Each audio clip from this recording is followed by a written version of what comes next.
In the deep, mossy woods of Montana, long before Pickle Rick screamed, "I turned myself into a pickle, Morty!" to avoid family therapy, there was another man, dodging society's group hug, Ted Kacynzski. Except, instead of turning himself into a pickle, he turned himself into a manifesto-writing recluse with a PhD and a typewriter, yelling at technology like Rick yelling at a bunch of rats in a sewer. Imagine Pickle Rick, but instead of outsmarting a gang of rats, he's booby-trapping mailboxes and scribbling a manifesto like it's rage-filled Reddit thread from the 70s. If Pickle Rick was the chaotic genius of the animated absurdity, Ted was the grim, dark DLC. Oh, this is so internety. DLC nobody asked for. Same brain power, way less swifty. Now, that's quite a Pickle Rick. Hello and welcome to Red Thread. I don't know why I'm doing the intro. I love it. I had no I'm idea. so glad. That's the first time I read it out with many, many glaring errors. Nonetheless, I have to say, Jackson, this is my finest work. I wrote that one, obviously. That's why I wrote it out. That was all you. It was all me. Man. That was sick. I just wanted to make you say a bunch of Pickle Rick references over and over again to make you regret your decision of coming onto this show. You think you can become a host of Red Thread? Not without the ordeal of Pickle Ricks, my friend. Oh, really? Okay, is that part of the hazing process, is it? Yeah, just a bunch of Epstein and Pickle Rick references. Jesus We're 15 Christ. episodes in now to your, your employment on the show, let's call it.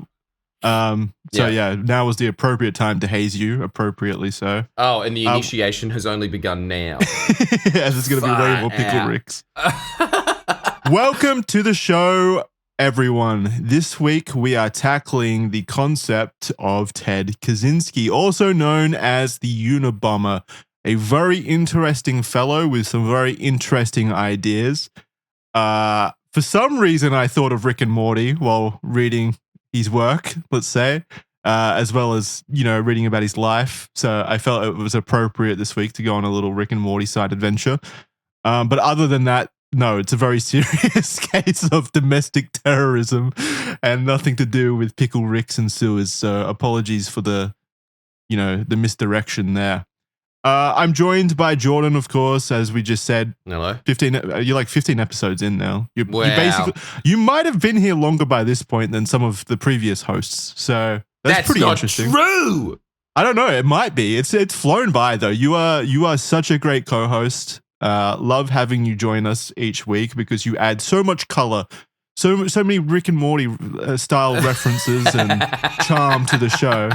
So, yeah, I think because of that one intro, I've added one Pickle Rick reference per episode so far. Yeah, and the average is now blown out of proportion. I'm sure no one else on planet Earth could do that. So obviously I am adding something very unique, and you're welcome, everybody watching. Thank you for your...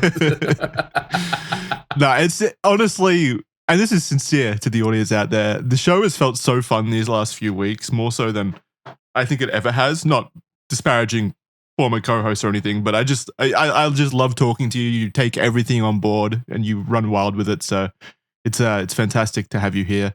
Oh, well, can I just say, guys, likewise as well, really enjoy doing it. But I think that's mostly because my entire life is more or less working at I don't know what the equivalent is in America where you get your driver's license. Like, it's just, my job is very governmenty. Yes, very, so very. I hate it. And then just hanging out with you guys, and you're just fun. And it's a merry time had by all, usually while laughing at serial killers, which I never... Who would have ever suspected that? Yeah, I don't know. That would be the highlight of your week. Yeah. But I've really got to say, I have said this publicly before, but I will reiterate it. I think that you've nailed the podcast format, and I think that privately, some of the guests that we have come off have said, very impressive. Very impressive. Laughing and learning. It's trying to combine the two of them into one beautiful edutainment package. Yeah. Love having you all here. Big thank you to everyone for showing up. The support, those of you that still watch the show really means a lot. We're joined, of course, by the head researcher in the Red Thread Department of Investigations, Kira.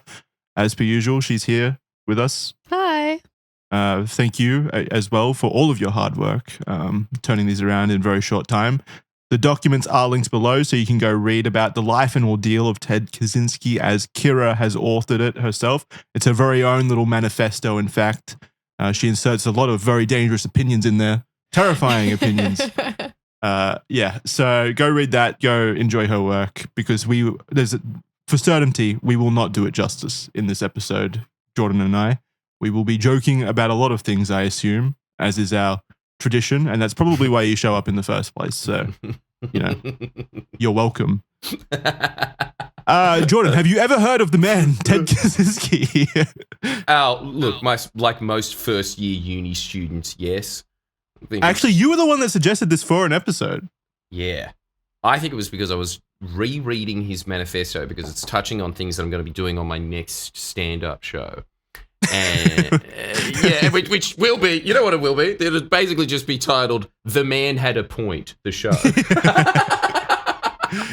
Reading through it myself, so we both read it in preparation for this episode. We won't be tackling the manifesto in this episode. This is focused exclusively on like the upbringing and the crimes of Ted Kacynzski, but we will be doing a 2-part to this episode where we do dive into the manifesto. Just because there's so much here and so much in the manifesto to go over that speak to who Ted is as a human being. But yeah, reading through the manifesto in preparation for this week was kind of very like elucidating and scary. I came out of it quite scared. Why did it freak me out? Because it was so accurate. Yeah, I think that's it. So you're on board with it, yeah? He's pretty much described the modern age down to a T. To a T. To a T. Very, very. I mean, and it's terrifying, the implications of it as well, of course. Like, he is speaking of not just a society ending kind of outlook, but just a humanity ending outlook. Because he does call for the revolution of society itself. So obviously society would end in some capacity as the only solution to what he speaks of.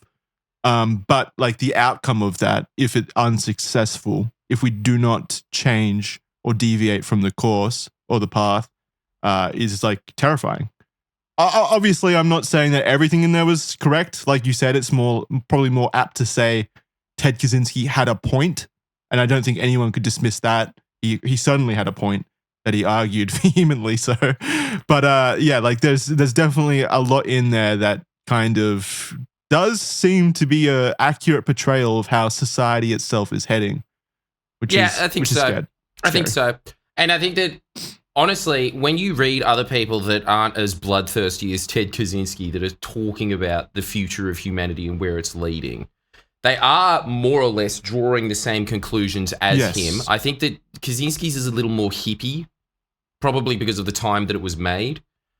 Well, you mean hippie as in kind of resorting to kind of laying a foundation of returning to nature?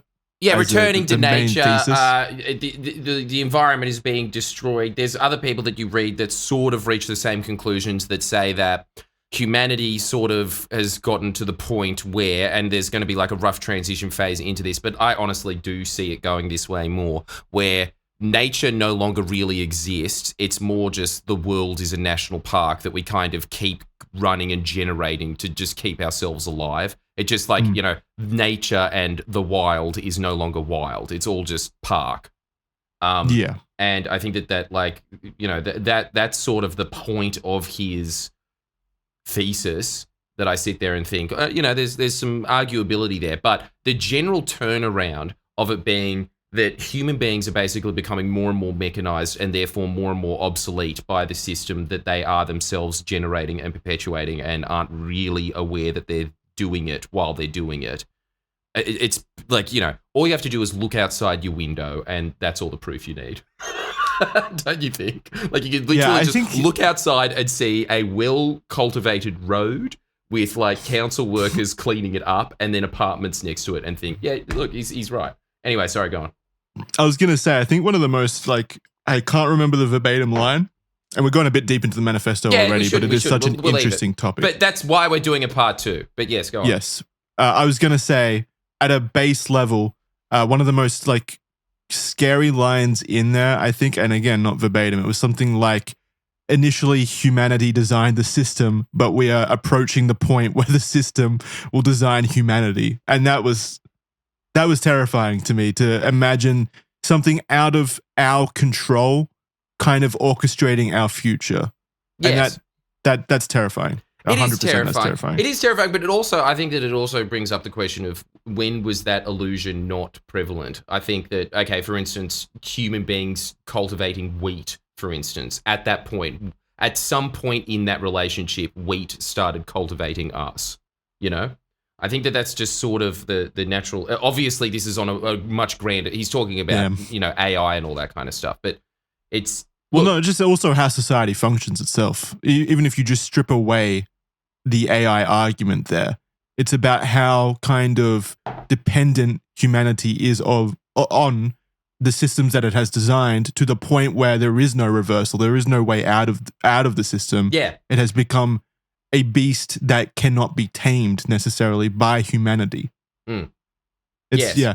I don't know what, like, are you trying to scare me about wheat now? I'm already in a vulnerable stage of my life right now. Do you want to be red-pilled about wheat? No. Do you want to be red-pilled? Don't take sourdough away from Kira. Sourdough obsession at the moment. No, you just want to live in your little fantasy world. No, you just bake your bread, Kira. Go back to being asleep. Sheeple, both of you are sheeple. All right, we should stop. We're getting way into the weeds about the manifesto. We'll save that for next week. Weeds. Okay. All right. Well, part 3, wheat chat. Separating the chaff, the pod.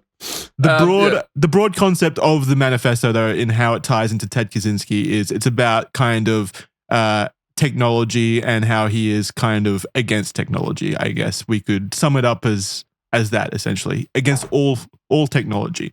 Yeah. He wants to revert us to basically to a natural stage in human existence where we kind of were very self-reliant and we had purpose in our lives that revolved around that. He feels that is now missing. So that is just the fundamental key thesis of his kind of what he wants for society. So that's all we're going to touch on the manifesto really for this episode. We're actually going to talk more about Ted Kacynzski as a person, as well as the things that he did throughout his life. And then next week we will tackle the manifesto itself, which should be a very sourdough heavy episode where we discuss wheat a lot, apparently.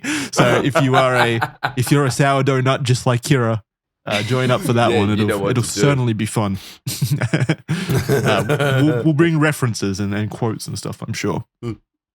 Okay, so chapter 1, A Monster is Born. Theodore John Kaczynski, more commonly known as Ted Kacynzski, was born in Chicago, Illinois on May 22nd of 1942 to his Polish-American parents, Wanda and Theodore Kacynski. Ted was the oldest of two, his younger brother David, born on October 3rd of 1949. Ted was a sickly newborn, brought into the hospital by his parents with awful rashes over his skin. He was taken to a care unit while doctors attempted to figure out what was wrong with Ted. And he was then kept in the hospital for a few weeks. The hospital only allowed Ted's parents to visit him 2 times a week for 2 hours, despite them petitioning for more. According to Wanda and Theodore, when Ted finally returned home, he was different. He did not need or depend on his parents' comfort. He stopped smiling and he became more detached, even as a younger baby. It was seemingly the start of abandonment and attachment issues for Ted. That's kind of interesting because Ted certainly obviously has a lot of social issues throughout his life. He does not fit in to the neat box that society is, which is why he does go down the road that he does go down. He doesn't feel connected to humanity in a very, I guess the kind of like in an, what would you call it? I guess the closest diagnosis you could give is probably like autistic, right? Like an autistic kind of separation from society. Definitely has that, which I think makes it so that, he is... Don't you think that when you read his writings, he struggles with relating, but as a result of that, it's hard to use these words because I just don't think that they exist, but he seems to write with an objectivity that very few people do. Well, I was actually talking to Kira about that, and I think we will dive into it deeper next week. I think he's able because he is talking fundamentally about society, which is obviously a social construct, without the ability to actually relate to people that well. He's able to afford himself a level of objectivity that I don't think most people would have when looking at society, because he's able to look at it from the outside in. Whereas if you are actually socially kind of, socially adept, or you exist in that social framework, you're looking from the inside. And that's a much more difficult task of actually looking at things objectively, I think. Yeah. So I agree. By looking from the outside, there's obviously inherent and an enormous amount of bias in his writing and everything, just regardless. But I think when he's looking from the outside in at society, he's able to do so with a very analytical assessment, which is why a lot of his predictions obviously are rather true, because he's not biased in the way that most people would be. No, and honestly, that's the kind of baby that I would imagine would produce that sort of writing. Straight off. Well, I was going to say, I wonder if like, is the argument in this paragraph or the message of this paragraph that he developed these social issues because he was abandoned from an early age in his mind? If his parents didn't, like, dropped him off at a hospital and basically didn't show up for a few weeks at a very early developmental period in a baby's life, could that potentially be a reason why he's then unable to relate to people later on? Oh, yeah, absolutely. I mean, the whole thing about a bunch of babies dying in the 19th century because they thought that you should probably hold them with sterile gloves, and because there was just no stimulation with hands of other human beings, they died. They died from what? Not being touched by human bodies. Yeah, but what did they actually die from? I can't remember what they actually died from. Is the idea there that they just were not able to, like, socially adjust correctly, so therefore they eventually died from... Look, there is actually a scientific explanation for it, but the dumbass version of it is that there was no human care. Like, the baby couldn't register that there was like something looking after it, so it died. I think that's like the explanation of it. How long ago was this? I've never heard of it. Oh yeah, I'm pretty sure this was like a phenomenon in the 19th century. Well, okay. And so yeah, and it was just conducted as an experiment, or no? It's just they thought, well, you know, like, it was just when they started to learn about germs and things, and they thought, we should probably just not give them germs.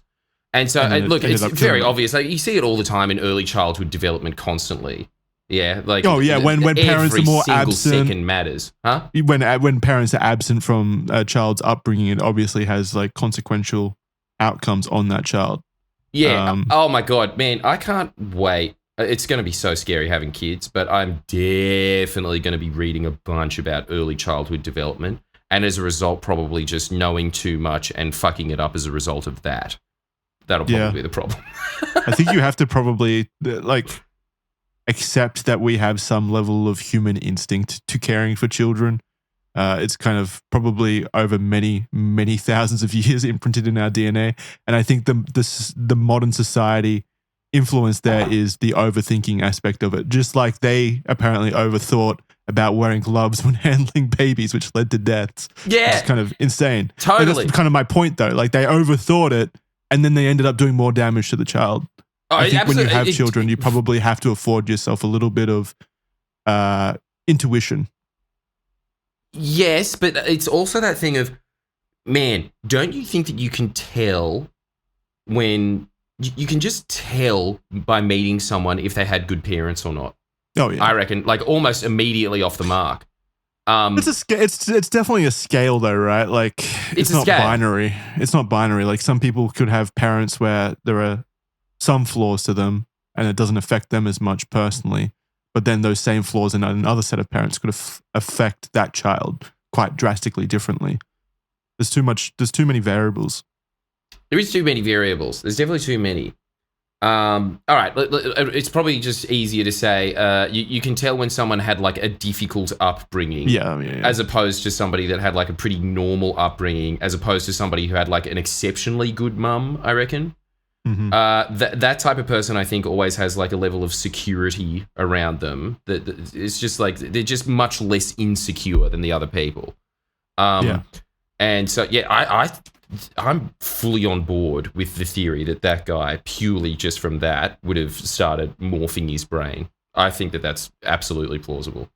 Especially at a development stage like that, very early on, where, like you said, babies are apparently able to die just due to not touching human skin. I think if so. that's the case, then a baby, when he expects, or toddler, when he expects to see his parents' faces at certain times and doesn't, and then that inner feeling of kind of abandonment festers, I can imagine that actually does create long-term issues in the development of that child. Yep. 3 years later, when Ted was 10 years old, the family moved to the more suburban area of Evergreen Park. In his early school years at Sherman Elementary School, Ted had been described as healthy and well-adjusted, and the family was active and well-liked by their neighbors and peers. He was moved to Evergreen Park Central Junior High School and skipped 6th grade due to his high IQ score of 167. Jesus. What are you getting into Mensa for? 150? Yeah, Kira? Kira, our local Mensa resident. Yeah. Yeah. What's your IQ? As the person 200? with the highest IQ here, Kira.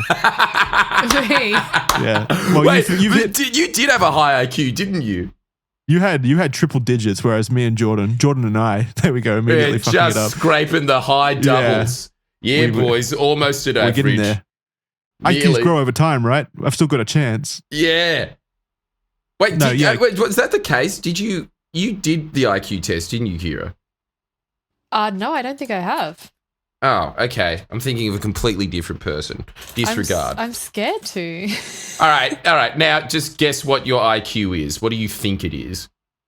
Well, I've taken an IQ test before. I don't know how accurate they ever are. But online or an actual one? And it was like an online one. Oh, okay. All right. I'll listen to this bullshit thing that was obviously trying to get you to buy penis. It came up with 254. No, I can't remember what and it was. only a genius would buy this gamer chair. And you are a genius, aren't you, sir? Kira, can you find out what Einstein's IQ was reported to be? Yeah, so first, it seems like the minimum to get into Mensa is 132. Okay. Oh, that low. And then...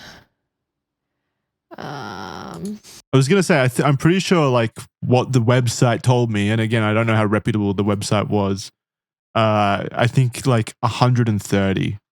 You got 130. I think it was around that. Yeah, well, look, two things. One, I wouldn't actually be surprised if you just scraped not getting into Mensa. That wouldn't surprise me. The other thing that wouldn't surprise me as well is that test is a complete and utter bullshit test. Yeah. Okay, but, so... Yeah. Sorry, it seems, after a bit of Googling as well, it seems that Albert Einstein was around 160. There we go. He's smarter than Einstein. He's smarter than Einstein. There you go. There you go. Well, I hope that's a message for all you young budding parents out there. Leave them abandoned at the hospital for a week. I'll tell you what, I know from talking to teachers, they always say the same thing. Children that are that smart are never well adjusted. I reckon that's like well adjusted for the 60s. I reckon now, but dude, up until like 2010, I guess, there was just misbehaving children. There was no such thing as ADD or anything, you know? Yeah. And so very new development. It's a new development, and it's like obviously way overdeveloped. Everyone has ADD now, but the idea that a child is well adjusted back then, I think that it could be just a thing of the fact that he's so smart that he's able to play the game very easily. Holy shit. Now, even just hearing the fact that guy has like basically 170 IQ, man, his manifesto again is making a lot more sense to me. It really is. It's undeniable. Even if you disagree with his writing and his core messages, which I don't know how you necessarily could, other than the idea that we should revert to essentially naturalism or, going back to living in forests. Like, you can disagree with that element for sure. Like, we definitely have it a lot better now than we did during those times, which I fundamentally disagree with his messaging about that, where he argues that, if we all just go live out in the woods on our own in small communities, we will be better than we are now, which is just, I think, categorically wrong. But like beyond that, even if you disagree with certain messaging of his manifesto, he is undeniably like a genius. He's very intelligent. It just comes across in his writing. Yeah. It comes across in all the experiences and all of the biography of him. Essentially, like he's an incredibly intelligent person that can't be kind of dismissed. No, he's very smart. And this is something that I read. I can't remember which book it was now, but it was just talking about the tech giants, right? And the founders of it. So your Zuckerbergs and your Musks and all this kind of stuff. And it keeps saying over and over again, these kids were abnormally intelligent as children. And eventually what happens with abnormally intelligent children is they figure out the rules of school. They figure out the rules of just everything that they're in faster than the actual teacher can. And so they start thinking, well, I should be entitled to create my own rules. Or like, I'm going to basically their game becomes reinventing what the actual game is. That's what they start doing. They get bored of the game. Yeah, they get bored of the game. Yeah. Sorry. I was also going to say that when they describe him as healthy and well-adjusted, that could literally just mean that he is like intelligent. Like who knows what that meant in the 50s, really. That's what I think that could mean. I honestly just think it means this guy understands the rules of the game and can play it well. And so that's just marked off as healthy and well-adjusted. Yeah. And plus, a big component of life back in the 40s and 50s was literally just being obedient, right? Just fitting into the societal norms properly. Yeah. Which, I mean, there's nothing that precludes him from doing that. He definitely doesn't come across in that early stage as anything like trend breaking. Like he did his studies, he did it diligently, he acted with respect. There's nothing there that isn't well adjusted by the societal norms of that time. They're probably not going to be grading him on his, sociability or anything like that at that point. No. And again, back then, I don't know if they even really had much of an idea of what like autism or ADD was really, generally speaking. Probably not. I don't even know if they knew it existed back then. Who knows? Yeah, I don't know. I don't know when it was kind of discovered, more thought of. Yeah. As normal as the family appeared, some noticed that Ted was a little bit different, especially compared to his brother David. Ted was less social and did not have many friends. He was more introverted. So that's probably the extent of like the differentiation. Really, was just that he was maybe a little bit more shy and less outgoing than his brother. While well-intended, this move to skip 6th grade severely impacted Ted. Socializing did not come as natural to him as it did for his brother. He still fit in with his peers at his previous grade, and he was able to semi-comfortably socialize. When he skipped ahead, Ted felt completely out of place and was bullied by his peers. Ted later wrote that this was a pivotal moment in his life, one of the layers that led him on the path he walked. In high school, Ted joined a number of different clubs, the marching band, mathematics, biology, German, and more. He had a short association with a group of boys who were interested in similar academic classes named the Briefcase Boys because they would carry around briefcases to class.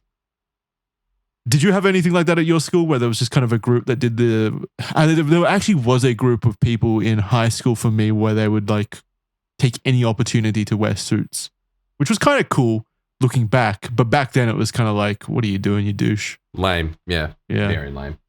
What were they called? Business boys or something? No, I don't think they gave themselves a name. They just like suits. I don't know. They just really love suits. And I'm sure that those suits were shitty suits as well. Probably, you can't look cool as a 17-year-old in a suit. You're too gangly. No, it's the whole thing where it kind of just looks like, when a like Boss Baby wears adult clothes or anything like that. It just looks like a kid in oversized clothes. No. You wait until you start sagging and there's a bit of disappointment of unfulfilled dreams in your eyes. Then you can slap a suit on there to hide the insecurity. There was also another situation. I think it was a group of girls who would like guard. You might remember this, Kira. A group of girls who would like guard the library and pretend to be vampires. I was thinking of that. You were thinking of that as well? Kira, come on, you were part of that group, sure. Yeah, you were one of the vampire girls. Absolutely not. One of the bloodsuckers. Wait, were they in your guys' year? No, I think they were older. They were older. Okay. Did you interact with them at all, Kira? No. Not at all. Kind of like you were scared of them. I was, because I came into our high school later than you, Jackson, a few years. So I was very intimidated by everyone, not just the vampires. Everyone. Yeah. So. Oh my God. But no, they were scary. I wouldn't go to the library because anytime we'd go near them, you'd hear like hissing from behind the bushes. Oh my God. Yeah. So they were hunting children. Well, yeah, I don't know if there was any actual abductions or anything, but there was certainly some intimidation at the library. They pretended to be Are you sure they pretended to be vampires? It was either vampires or werewolves. It was some kind of... It was at the time that Twilight was super popular, so absolutely makes sense. So good. This was high school too. Did they dress differently? Were they kind of gothic? They were. I don't remember. We had a school uniform, didn't we? Yeah, we had a school uniform. Yeah, but there's always that group of girls that have shit dyed hair. It's never dyed well. It's always they've done it at home. And they would probably attempted to like dress the part, like goth, like look goth or whatever. But I don't remember too much, honestly. I just remember the hissing. It's weird, these little groups that you guys had. I've never heard those before. There's usually just the guys that wear the jock 50s jackets. We had that too, yeah. And the nerdlingers. Huh? Yeah, we had the nerd group, which we were probably a part of mostly. And then we also had the sporty people, the jocks and such, but no like leather jackets or whatever, no like Americanized, jock types. Leather jackets have been pushing it by about half a century, I'm guessing, at that point. But it's something along those lines. Some Fonzies. There was some Fonzies. It's interesting. There's the school mainstays that you always have at every school, pretty much, like you said, like the nerd group or the sporty group and stuff. I just assumed that the vampire group was more popular across the board. It's just the vampire group, to me, sounds just like a deviation of the goth group or the emo group. Yeah, it probably was, but they just took it a bit far. Yes, okay.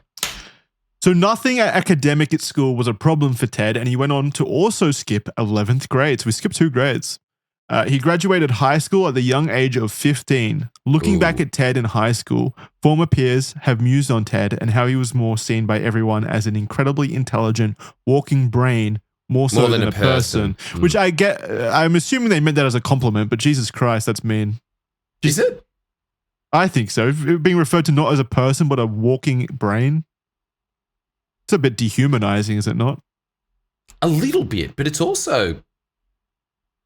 like, what makes you a human is the brain. He's kind of just discarded the rest of it. Is that what makes you a human? Is it? I don't think so. What, the thumbs? Brains. You reckon the thumbs make us human? No. Yeah. Yes. Our nut sacks. And what? Our nut sacks. Holy fuck. Damn, this is getting dumber. We are actually going back in IQ now. No, so like dogs have brains. Yeah, but they don't have human brains, do they? Okay, so what makes a human is a human brain.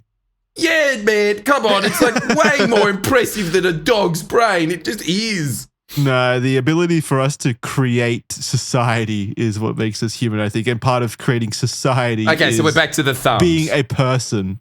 No, not thumbs. We could create society without thumbs. There's an argument to be made that we never would have reached this point if we didn't have thumbs, I'm sure. But like, it's more so... I'm actually changing my vote to the thumbs now that I think about it. Like, man, you can be a giant squid or a whale. I remember hearing that there's possibly that sperm whales might potentially have more complicated language than we do. But that's all well and good. You've got annoying little flippers. And that's, you don't have thumbs, you can't even scratch yourself when you have to go to the bottom of the ocean and drag your stomach along the sand instead of just like doing a little chimp scratch on the stomach. I'm doing it right now. That's satisfying. Okay, argument. What if you get your thumbs cut off? Yeah, then you're no longer a person and you should be thrown in a zoo. And the chimp should be let out. and put on in 'cause they have hilarious thumbs, yes. clothes with backwards hats and be taught at your school. Yeah, put them in business suits. They can join the suit club. I mean, you wouldn't have anything against it, would you? Hell no. I mean, what's the difference? At 15, he applied and was accepted into Harvard University, which I think is pretty impressive. Yeah, He started the following year of 1958 on a scholarship. Harvard's the good one, right? That's the one they all love. Yeah. Yale's the Nepo baby one, yeah. Yeah. Green, I think that's another one. Berkeley. There's the also-rans, but Harvard seems to be the Peter Van Dem Hoogenvan of academia. What's the big one? Oxford. Oxford's the big one in England, the UK. right? Yeah, now I just want to know if there's anyone that's British that listens to this, and I don't know why you would, it's just not classy enough for you, but Oxford or Cambridge, which one's bigger? Well, not bigger, better. You putting that out there to the UK audience to let us know? Yeah. Okay, I'm going to go Cambridge. Actually, no, Oxford. I don't know. It's just they both have a dictionary, so... Well, think about it. There's a suit store over here in Australia, a suit store chain where they sell like business suits. It's called Oxford. So yeah, that really... You really were much like Kacynzski, imprinted by your early formative high school years, weren't you? Yes. You seem to just really cartoonishly equate a suit with success. It doesn't matter about the... I mean, it's a mall brand. Oxford is in like Westfield. Yeah, but it's not... I don't know. There's no like... it's not Tara Cash. Store. Okay, yeah. It's not like tradies getting ready for the races suits. That's true. That's actually where I got my suit for my formal from, was fucking like Lowe's or something. I'm pretty sure. Lowe's. Yeah. Oh, that is low. Yeah. Oh, that felt my bad. God. Man. That felt bad. Yeah, that's for footy players going to court. That's it didn't feel good. Didn't feel good coming out of that change room in that Lowe's. It's got to be the most ill-fitting suit there is. I don't know what cost like $50. Huh? It was not expensive. I'm pretty sure we got a deal as well. It was on sale. I don't know what that is in American terms. What's like a super low, like low suit? Yeah, low is Lowe's. It's like the budget clothing store over here in Australia for like you said, like tradies, basically, like people working on job sites. I am amazed that it's called Lowe's. It's incredible, but yes, it's pretty apt. Yeah. It's pretty apt. And then you get your shoes then from Payless Shoes, which would be next door. So what we're saying is Oxford is in, I don't know what the American equivalent is, but Oxford is in the quote unquote fancy mall. Well, this is what I'm saying. No, it's no wonder that I'm impressed by Oxford. Oh yeah, totally. If I'm coming from Lowe's. Yeah, it's a huge step up. You're right. I'm trying to rationalize my existence right now. Ted was so young, he didn't yet have his driver's license. Same. Whoa. Again, this move was well intended by those around him, but it adds another layer to the person he would become and the pressures he would face. Why'd you say whoa? It's just incredible that you're at Harvard and you can't drive. Well, I'm assuming that he just stayed on Harvard. Like, why would he need to drive anyway? Plus, he's 15. Where's he going to go? No, Jackson, yes, I get physically just that like you could do this, but it's just incredible that he can't even get his driver's license, and he's at the most esteemed university in the world, basically. Yeah, he's probably intelligent enough to know exactly how a car works and functions down to its very minute mechanical details. Yeah. And yet he's not allowed to drive. I'd probably trust him more on the road than anyone else, honestly. Yeah, it's just, look, it's really, I'm glad we're going through his formative years, but sorry, go on, Jackson. He quickly proved himself a highly intelligent student, even at this level. He was, by all accounts, a prodigy, way ahead of anyone else in his classes, particularly mathematics. Yeah, he was very good at mathematics. In Ted's second year, he joined and participated in a psychology study headed by a professor named Henry Murray. This particular part of Ted's university experience has been discussed a lot over the years and also in his subsequent trials, as the study has been reported as possibly being a part of the secret CIA mind control experiments MK Ultra, which we have already covered in a previous episode. So Murray was the director of the Harvard Psychological Clinic in the late 1930s, but he left to work for the Office of Strategic Services, also known as the OSS. This would later become the Central Intelligence Agency, also known as the CIA, if you're keeping up to date on the lingo. On his return to Harvard in 1947, as a chief researcher, he began to conduct studies, in quotation marks, or experiments that might have been backed or influenced by the CIA itself. The participants, students in this case, were asked to write essays and reports on their own beliefs and worldviews. They would then bring their essays in and be seated in a room, and their beliefs and essays would be torn and picked apart in vehement, sweeping, and personally abusive interrogations, according to Murray's own words. They wanted to look at interrogation techniques and how far they could push someone and tear down their ideas until they broke and changed their own mind on what they believed. That's a pretty incredible connection. Isn't it? Isn't it incredible? Did the CIA create Ted Kacynski? What do you reckon? Guys, you got to let me know. What do you think? I think they probably did. They probably did do experiments out of their own hubris.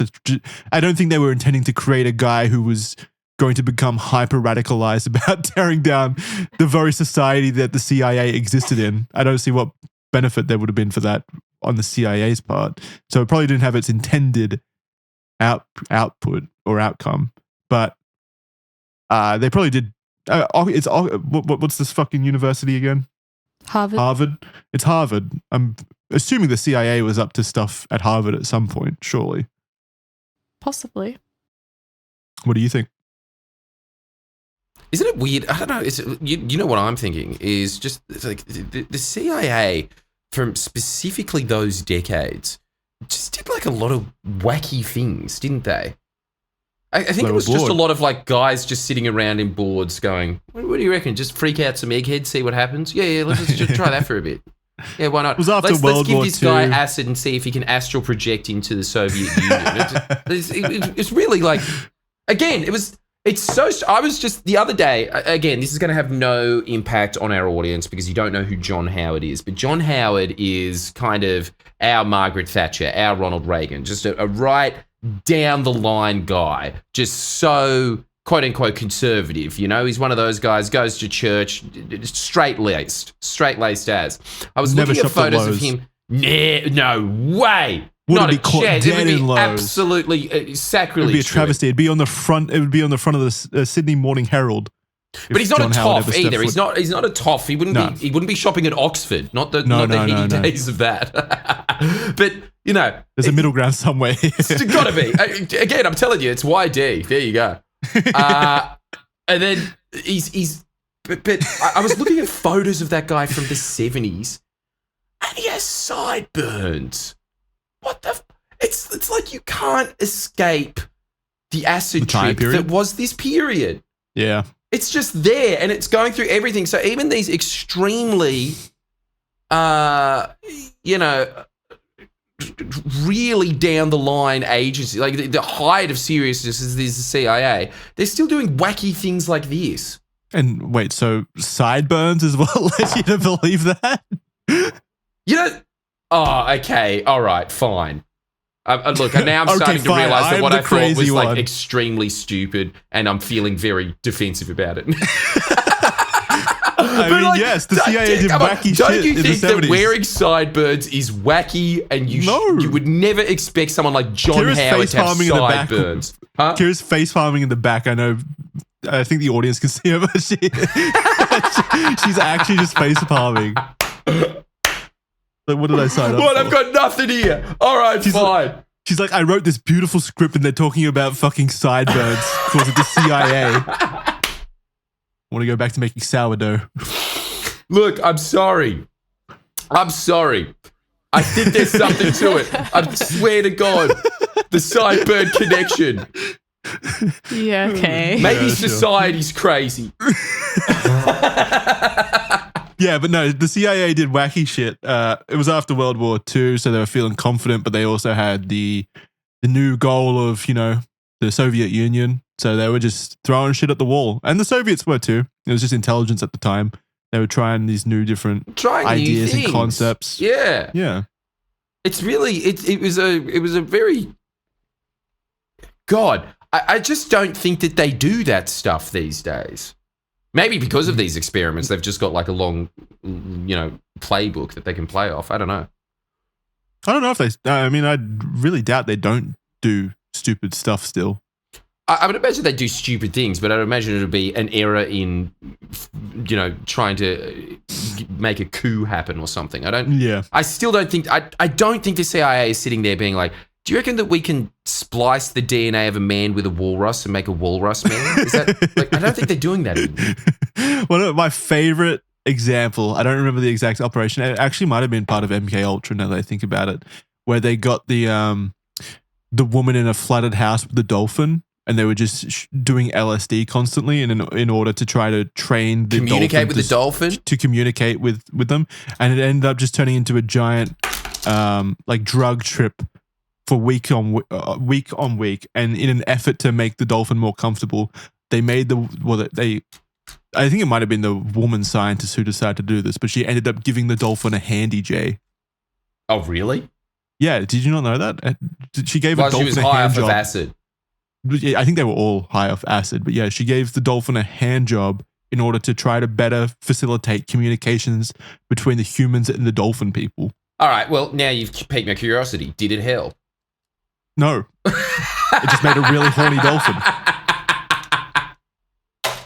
In a very uncomfortable situation afterwards, I'm assuming. Okay, so there was nothing to be gained from giving this dolphin a hand job. Nothing there was about certainly acid. something to be gained from the dolphin's perspective. Well, there's something to be gained from him. Yeah, true. Yeah. But there was nothing. They didn't learn anything from this experiment at all. Nothing. No, and that's usually the case, isn't it? In most of these CIA-sponsored operations. So Ted spent over 200 hours in the study over 3 years under the codename Lawful. We know it occurred. Oh, we do know it occurred. Okay. We know it occurred, but most of the records are still locked and unavailable to the public, seemingly not likely to be released as the Murray Center has locked the file up for good, apparently. It's hard not to think that these experiments did not have an impact on Ted and his life, and this life, anyway. It certainly seemed to inflict some sort of psychological trauma that he carried with him. For 3 years, this young teenager, who already struggled socially, was abused and berated about his viewpoints every week, where they were then picked apart and influenced by outside force in an attempt to scientifically manipulate him as part of these experiments. But to what effect that would have on his eventual outlook on life, I'm not sure. Again, I'm not really sold on the idea that the CIA, as a conspiracy, would supplant revolutionary ideas of tearing down the system in a potential Harvard student for some reason. I don't really see what they have to gain from that. If it was just brainwashing him to be more obedient to the state or to the system, I could see that. But why would they want to create an adversary? A highly intelligent Einstein-level adversary? Why? Yeah, no, that's a weird one. The only thing that I think is that maybe they were doing it not really to brainwash them into thinking anything, but seeing what happens when you just really pick apart someone's beliefs. Well, that's what I'm saying. Yeah, that's what I'm saying. I don't think they had a motive in mind. Yeah, exactly. Yeah, no motive. That's a shorter way of saying it. Yeah. Yeah. Okay, so Chapter 2, Killer Fantasies. Ted graduated with a bachelor degree in mathematics in 1962, and he achieved a GPA of 3.12, which was not quite a perfect 4.0, as he only put effort into the subjects that he was interested in. Right after he graduated, he went to the University of Michigan, where he got his master's and doctoral degrees in mathematics. Realistically, he could have gone anywhere. He enrolled and was accepted into places like Berkeley, but Michigan went in the further step of offering a grant, which was approximately $2,400 in today's money, and also offered him a teaching position. Ted's professors were stunned at his drive, focus, and intelligence for his work, with one of his previous math professors, a man by the name of Peter Duran, saying, quote, "He was an unusual person. He was not like the other graduate students. He was much more focused about his work. He had a drive to discover mathematical truth," end quote. It was around then, at this time in Michigan University, that Ted experienced what he would describe as a big turning point in his life. We know all of his life that he struggled socially, and this certainly included talking to women. Those around him thought, to their knowledge, that Ted liked women but was uncomfortable around them. In 1966, however, he began to experience gender dysphoria, experiencing fantasies of being a female. For weeks, Ted would write down his feelings, believing that he was transgender. He reached out to a psychiatrist to talk about undergoing gender transition. He made it to the appointment, but as he sat down, he changed his mind, feeling like this was all wrong. Ted got up, left, and became overwhelmed with the feeling of rage. He began to write down his feelings and express that he wanted to kill the psychiatrist that he saw. Many psychiatrists with experience in the field of gender transition do not believe Ted was actually transgender, coming to the conclusion by looking over his writings and how they focus on mainly sexual fantasies. They believe that it was likely just an outlet for Ted's sexual frustrations. What do you think about that? Look, honestly, it just sounds to me like a nerd that finds it hard to talk to women. That's pretty much it. Yeah, and trying to rationalize it somehow in his brain. Like maybe I suck at talking to women sexually because I am a woman, or maybe that's why the dysphoria presented itself that way, or like they describe. It sounds like honestly like your original theory sounds pretty autistic. You know, like he sounds like quite an autistic guy. He really does. Like I think that you just can't be that smart and not have some level of autism. There has to be, or okay, at the very least, you can't be that smart and not be like severely socially impeded. Socially handicapped, yeah. Don't you think? It's a bit like everyone would have that experience, right? When you're just talking to a real you think, what's the point of even communicating with this person? You can't communicate By with them. They're just not on your level. Huh? By you mean an idiot? Yeah, just an idiot. Just a run-of-the-mill dumbass that you're speaking to. It's not... One, no it's gain not either way stimulating. here. There's no gain. What's the point? Like, it's just... There's nothing really so you to think like that, level you think with that's them. how Ted might have felt about society? Everyone that he would have met, obviously. You hear it over and over again with people that are hyper-intelligent. What?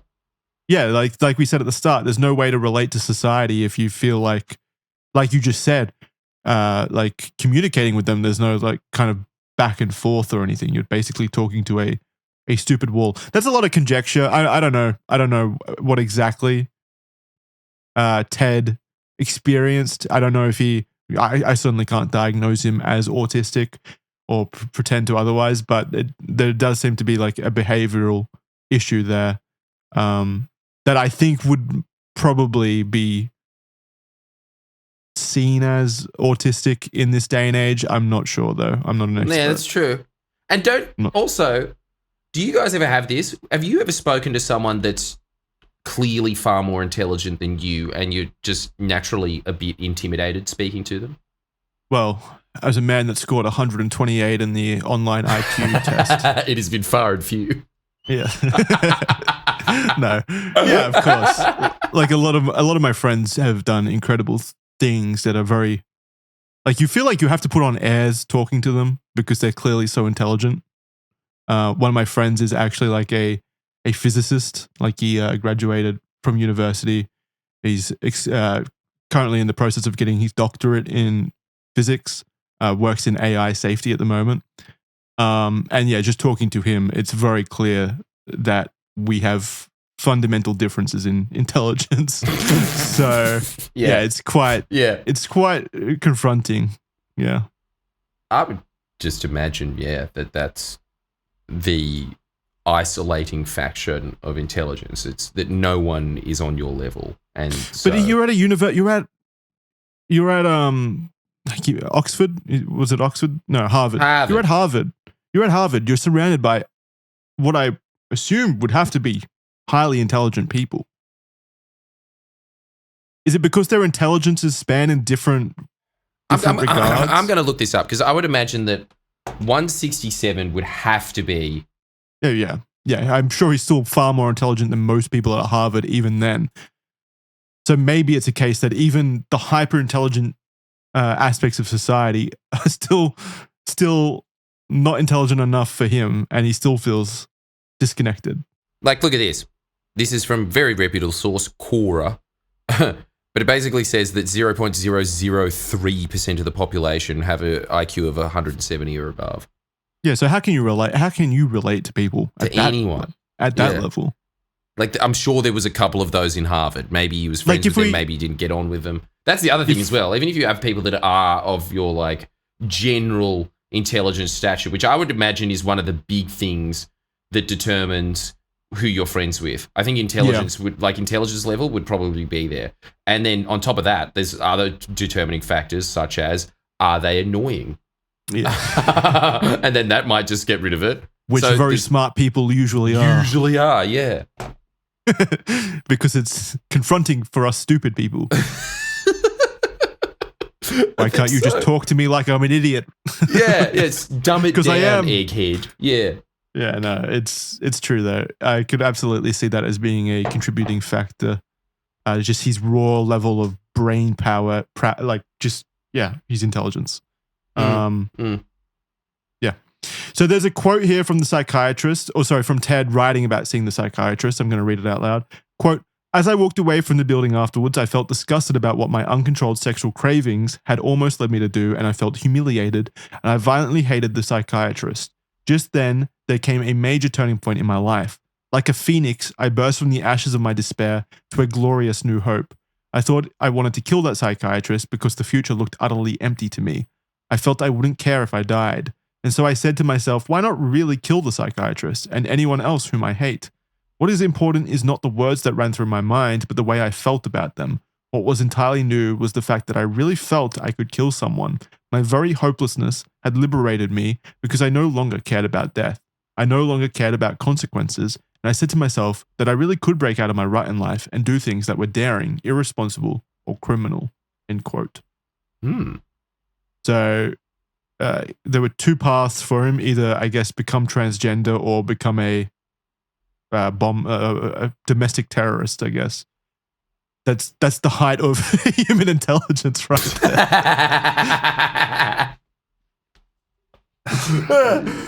Damn. He self-radicalized basically through his own social deconstruction. Maybe you do just radicalize at that point, or become like a massive recluse. Yeah. So Ted finished his doctoral dissertation in 1967. It was 75 pages long, and it was titled Boundary Functions. He won the Sumner B. Myers Prize for the best mathematics dissertation of the year, and the academics around him were highly impressed. Mathematics and experts in the field to this day regard this dissertation as something that not many people will actually be able to read or understand. Wow. That's fucking cool. That is cool. Imagine being that much of a maths boss. Yeah, knowing numbers. That other people that are just into maths can't read it. Don't know what you're talking about. Yeah. I don't think I'd be able to read the intro. I know. I would be so fundamentally destroyed by that. Be like, what the fucking numbers? A member of the dissertation. Yeah, sorry. I was just thinking about, I remember I was once trying to read one of Stephen Hawking's less accessible books. I can't even remember what it was called. And I just picked up the page. Like, I opened the book at some point in the bookstore and laughed. Because I didn't understand like 40% of the words on the page. It may as well be a different language. Yeah, exactly. Yeah. Sorry, continue. But yeah. And then you threw the book on the ground in frustration. Yes. Things I don't understand frustrate me. Yeah, the book scared me. You ran out of the bookstore. It was crying. up there with like reading Goosebumps, It really was. A member of the dissertation committee, Maxwell Reed, said, quote, I would guess that maybe 10 or 12 men in the country understood or appreciated it. Jesus. There we go again. Yeah. Ted dunking on us all, making us feel stupid. We've literally facts and logic.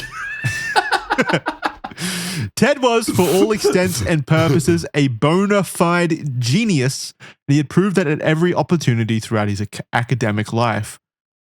So the world was Ted's oyster at this point. Who knows how the story will end?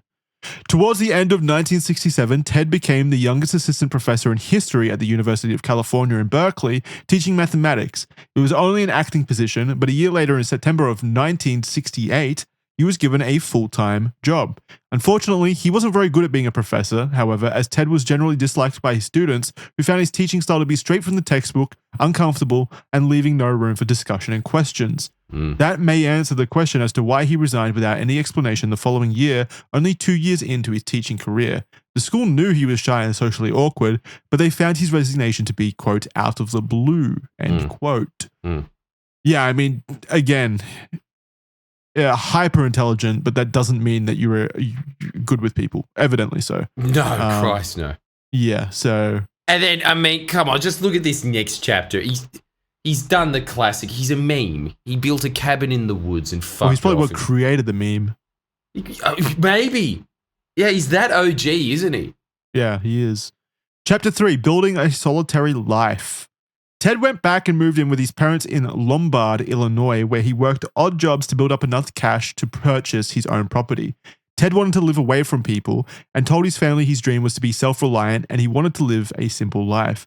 He found a remote bit of land in Lincoln, purchasing the 1.4 acres in 1971, and on it he built his own small cabin with his brother David.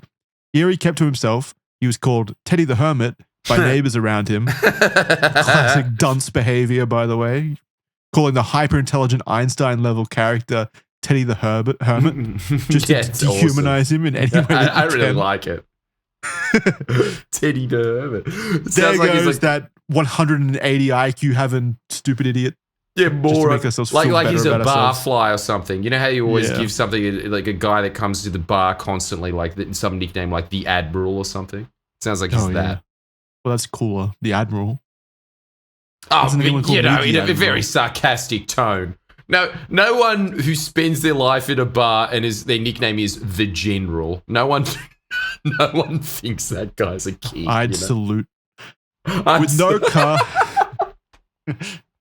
I'd stand at attention. I don't get sarcasm. Wow, that many beers, eh? He is a general. Again, I do come from Lowe's background. With no car, occasionally Ted would bike into town for necessities that he needed, but the true dream was to be completely self-sufficient and self-reliant. He began to grow his own fruit and vegetables, forage plants, and hunt animals. The few neighbors he did have, even though far away, were still bothersome to Ted. He would write angrily about dirt bikes nearby and other things he found offensive. I doubt, surely he used a hammer or something. Like, how self-reliant and self-sufficient can you realistically even be? What do you mean? Well, like, did he make his own hammer out of stuff that he found in the woods? Did he make his own buzzsaw? So clearly he didn't like, I don't know, create the metal roof there in this cabin on his own. Nah, his goal's to try and be as much of an island as he can. Yeah, I get that idea, but he's literally calling for the downfall of human society in his manifestos eventually. But like, if you're going to go to that level, you really do need to be that self-reliant and self-sufficient where you do not rely on absolutely any real inventions of society. Where's the line for technology that is acceptable to Ted? Well, I'd very much like to he's do that. He's a staunch anti-technologist. So he believes that all technology eventually leads to our downfall, just in the natural progression of things. Which, again, that's another thing that I push back on with Ted, that idea. I think inventions, or technology is as natural as the natural world, realistically. It is a creation of the natural world, and it is in human nature. It's something that can't be undone, basically, or not done. We will continue to keep inventing, as we did at the very beginning. It's not like you can just stop technology. Oh my God. Have you heard the theory that great apes are going through their stone age now? We need to keep them back. We need to take away their tool. We got to stop doing those cute little... We need to stop doing those cute little YouTube videos where we like hand them tools and stuff and go, oh, look at him. He's swinging the hammer around and actually doing stuff. We need to get the tools away from them. Yeah, they're Have you seen Planet of the Apes? Yeah, I know. It does freak me out. It does. Especially just with their natural That's way more of a scary manifesto than imagine this. if a chimp could go to Harvard. It's so terrifying. It's game over. Isn't over, it? Because man. they're just like, oh my God. That's If all they we get to have our is that we're technological their level- nerds and they're our jocks. If they, yes, exactly. If they get to any level of technological innovation where they kind of step into the realm of sentience, we are fucked. There's no way we can wrestle a silverback gorilla back into I don't know. Yeah, even the if they get to like the Stone Age. Napoleonic era, I don't like our chances even there. we don't have that dog in us, I'm afraid. That's not a fight we'll win. That is Planet of the Apes is a far scarier manifesto. Yeah, I mean, look, it does, for whatever reason, even though it's like such a dumb storyline, genuinely you do think, oh my God, but what if that did happen? It's just the stupid person's manifesto, really. Like, it's what we're scared of when everyone intelligent probably is more scared of actual things. Yeah, Ted's manifesto. Like, oh my God, did you see the newest episode of Star Wars? What if? Yeah, look, day. he never really delved into your point, did he? What point? I'm sure he did at some point. Just your thing of, look, at what point are you going to revert us back to being a great ape? What point do you stop? Well, and also, what does that look like? At what period of time are you aiming for? Are we able to use hose, for example? Not hose in the derogative sense for women or anything like that. I meant like gardening hose. Are we able to use gardening hose, for example? Or do we have to make them from the ground up? Or does that count as technology in of itself? Vernacular. That's so good. It's right. It's just Pimp Jackson. If that was what he was on this podcast, that would be his first concern. What about the hose? Am I still allowed to have hose? It is funny that your immediate go-to is just a gardening hoe. Yeah, well, I don't know why. It's just I was thinking of corn and wheat and stuff and how you would prepare that, which is what you would need to do. I told you, dude. You're cucked by corn. This was the whole beginning of this. You are a wheat simp. It's fine. So am I. Actually, now that I think about it, Kira is the biggest fucking wheat simp out of all of us. Yeah, Kira. Her simping's pathetic. Oh my God. Defend your position, Kira. You're a wheat simp. Jackson, so are you. You love a steak sandwich. Yeah, but the steak is the key point there, actually. The bread does. The bread does. Makes all the difference. Yeah, if it's on tip top, it's just not going to be as good. No, I do have it on tip top. We have it on. Oh my God, really? What bread? Yeah. Fuck, such a Lowe's boy. Jesus. What bread is it? You even have the loaves of bread. No, okay. I'll support Jackson on this. It is cheap bread, but it's the fresh baked in Coles ones. It's not the branded ones. Okay, it's not? Yeah, I can pay that. That's probably pretty good. So it's not like sourdough or anything. It's definitely not sourdough. It's just white bread, which I think is that's still seen as like POV in online communities now, isn't it? Everyone's gone team sourdough. I'm asking for help here. Someone, please. I don't know. Well, you're asking the wrong guy here. I was waiting for Kira. Kira? I don't think so. Okay. So I'm safe? No, I think you're good. Okay. And the fresh in-store baked ones are pretty nice. Yeah. They are. Look, I'll pay. I've never had it before, but they do good. God. They do good work. They do good work. You don't have bread? What do you eat? Oh yeah, basically I don't have bread at all. Really? No, Christ no. I mean, I've had it in my life. I'm not, I'm not Ted Kacynzski. But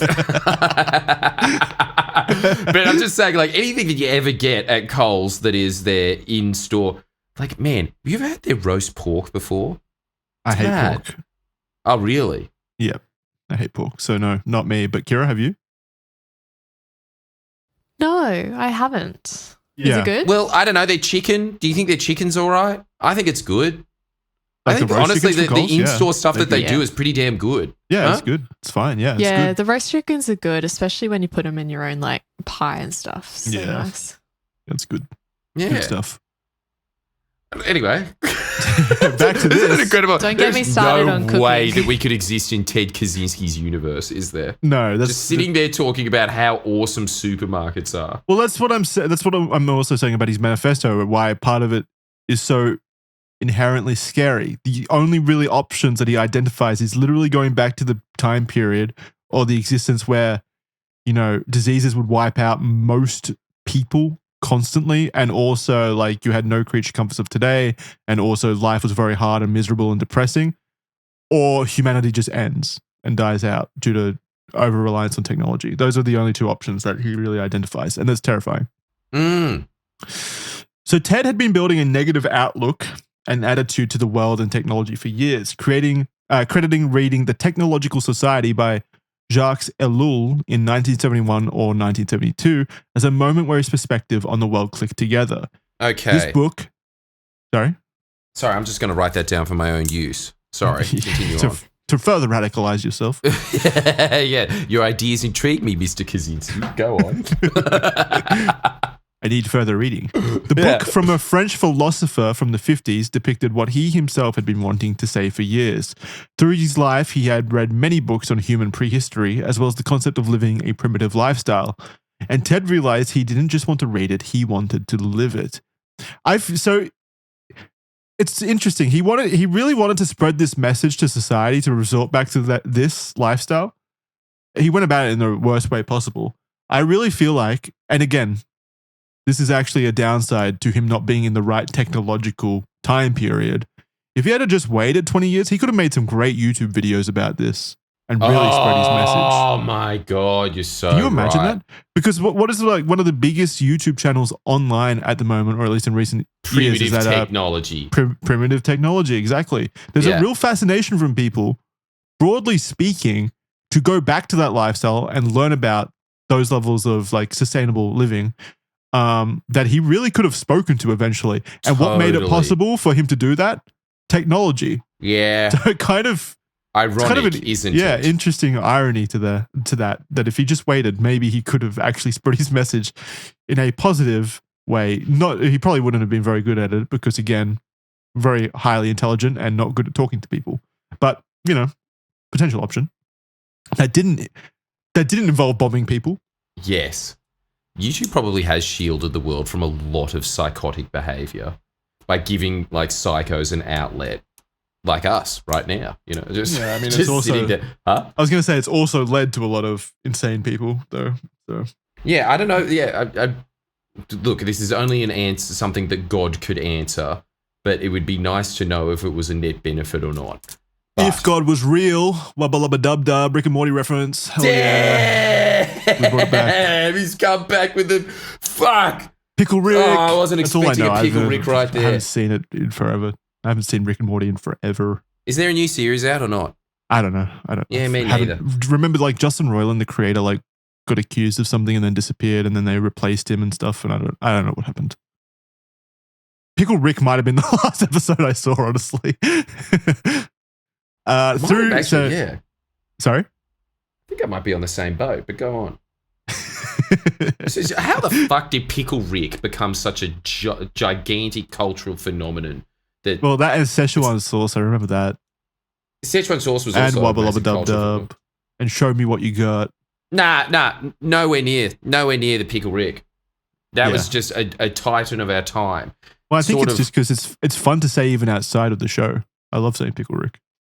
Fun. Oh my God, I had the most annoying ringtone the other day. I was like, I do not want to be friends with this person. What? I heard this on a bus or something. Just, I'm Pickle Rick! I'm Pickle Rick! Like, oh. Society was a mistake. Imagine having a conversation with that person. Yeah. Ted was right. We need to go back. We need to. We have to. It's too far. It's so good. So the cabin that Ted had built had no electricity or running water, so he was unable to watch new episodes of Rick and Morty as well. But Ted was happy living this recluse life. He said in a later interview, quote, "One thing I found when living in the woods was that you get so that you don't worry about the future. You don't worry about dying. If things are good right now, you think, well, if I die next week, so what? Things are good right now." I think it was Jane Austen who wrote in one of her novels that happiness is always something that you are anticipating in the future, not something that you have right now. This isn't always true. Perhaps it is true in civilization, but when you get out of the system and become readapted to a different way of life, happiness is often something that you have right now. So yeah, there's always this, he makes his argument in his manifesto that, we will be far happier living that life, living the not the recluse life, but the self-sustainable life of our ancestors. And again, that's something I push back on, because I think if you gave a typical serf from, the 700s or whatever, like a long time ago, thousands of years ago, maybe even, if you gave them the choice between living then and now, I think they'll make the obvious choice. Do you? Yes. You don't think they'd be too freaked out?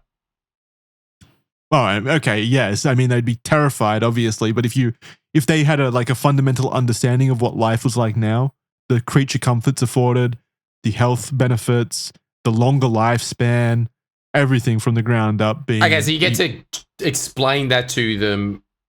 Yes. Well, I'm saying, okay, certainly you would prefer to live now than then. Yeah, but I'm me. This is the problem. All I'm basing this off of, I'll tell you this. There was this Fijian, I can't remember what his job was, but my dad knew someone that worked with tribes in Fiji. This was before it was developed. This was like 50s. And he had this chief tribesman that was always begging, please, can I go to Australia? I want to see what it looks like. Because he'd tell him stories about it, and he'd say, I just want to look at it. Please, can you go? So anyway, one day he forked up a ticket for him, and it was like the 50s or the 60s or whatever. It was a lot of money. And the chiefman got on the plane, landed on the tarmac of Australia, and refused to get out. He had to just fly back to Fiji. Because he was so scared of how advanced Australia was. He's just never experienced anything like it. Like the plane, even the plane obviously scared the shit out of him when he was going on there. And that was like off like a dirt road. And then it lands on tarmac. And then you've got an actual airport there and airplanes going to and fro and a bunch of cars driving around everywhere. It freaked him out. He couldn't do it. He couldn't hack it. So maybe it's the same thing with medieval peasants. Yeah, I mean, again, I think they would be terrified, but I think it's such a hypothetical anyway. Like, it's so hard to kind of quantify what their feelings would be. But yeah, I mean, I would certainly prefer to live now. That's all I can really say. Even with me agreeing with a lot of what Ted is saying, I think we undeniably have it a lot better now than we did 100, 200, 300, 500,000 years ago. That's true.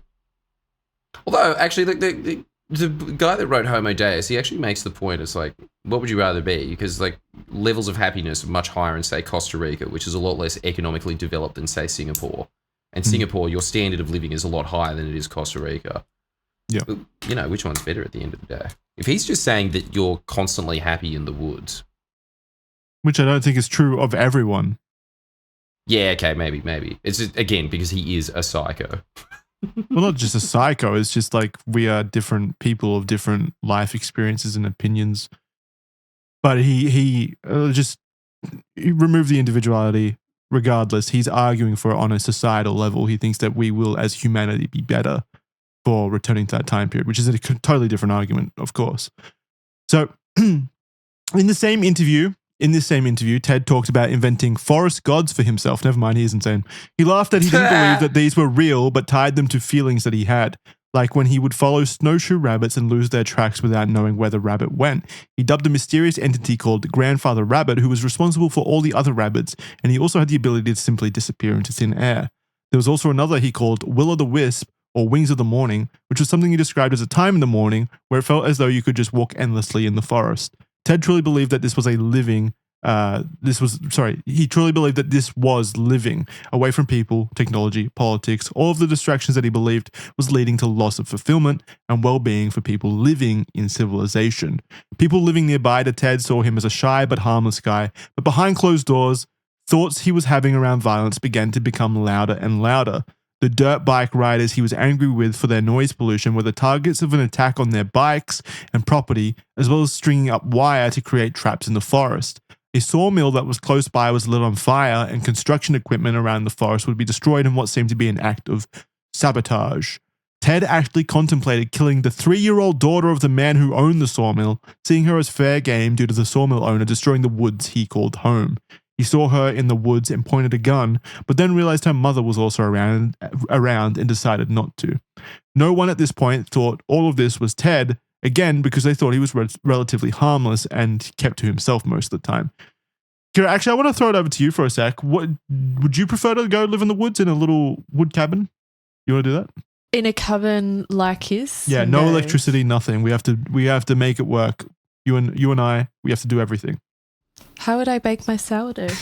Well, you could. You'd be able to bake your sourdough. You'd have a lot of time to do that. Yeah, we'd have to. That would be an all-day task. An oven. Yeah, but we create it from stones, and then we'd make a fire. Have like a stovepipe oven. Yeah. I'll tell you this. Your sourdough would taste better. Why? Because it was made with a lot of effort. Like made with a fire. It absolutely make it taste better. Okay, you're selling Kira. She's nodding in the background. No. You won't drag me away from my Nintendo Switch 2. I'm not leaving. I'm not leaving. I like my TV. Yeah. I want to watch my shows and my footy. Ted Kacynzski covered that in his manifesto. He said that entertainment exists exclusively to null your senses and keep you trapped in here, away from the woods. As he lived out in the wilderness, his initial plan was to be self-sufficient and keep to himself as he lived this new lifestyle. However, as the forest began to shrink and more homes were popping up around the exterior of his property, Ted began to abandon that vision. His interests began to turn in different directions, further than destroying neighboring dirt bikes and construction equipment.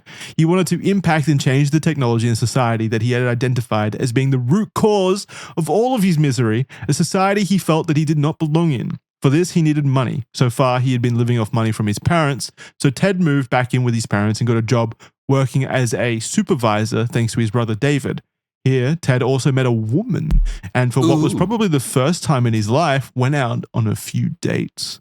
Damn, this is getting sexy. Ted opened up a little bit to receiving affection from a woman. What would that have looked like? Was it a kiss, Kira? Was it a handshake? Like, what's his level of affection?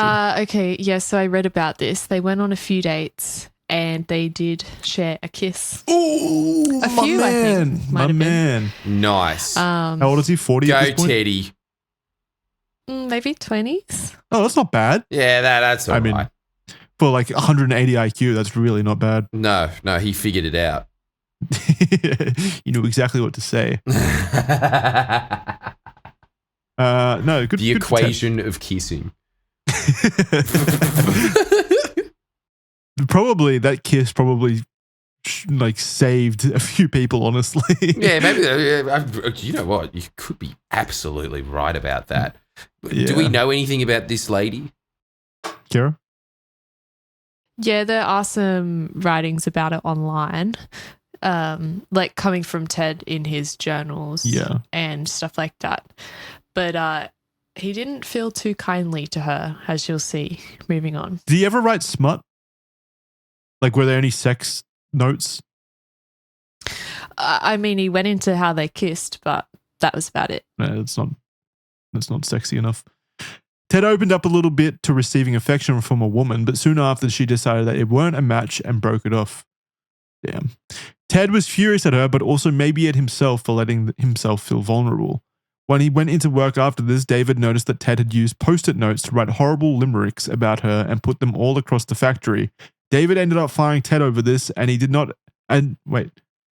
As Ted did not adhere to his brother's warnings to stop putting the notes up around the workplace. In Ted's diary, he described the date where the woman told him she didn't want to go out with him again as humiliating, and he wrestled between wanting to cry and wanting to kill her. He wrote, quote, "I loved that damn bitch. She knew I had soft feelings towards her, and she intentionally used these to lead me on, and then she calculatedly humiliated me. I was so upset by this that for the next 2 nights, I was unable to sleep more than 4 hours a night, and what was worse, I was exhausted by nervous tension. That date was Sunday. Monday, I did nothing about it because I was exhausted and had no time to think things over.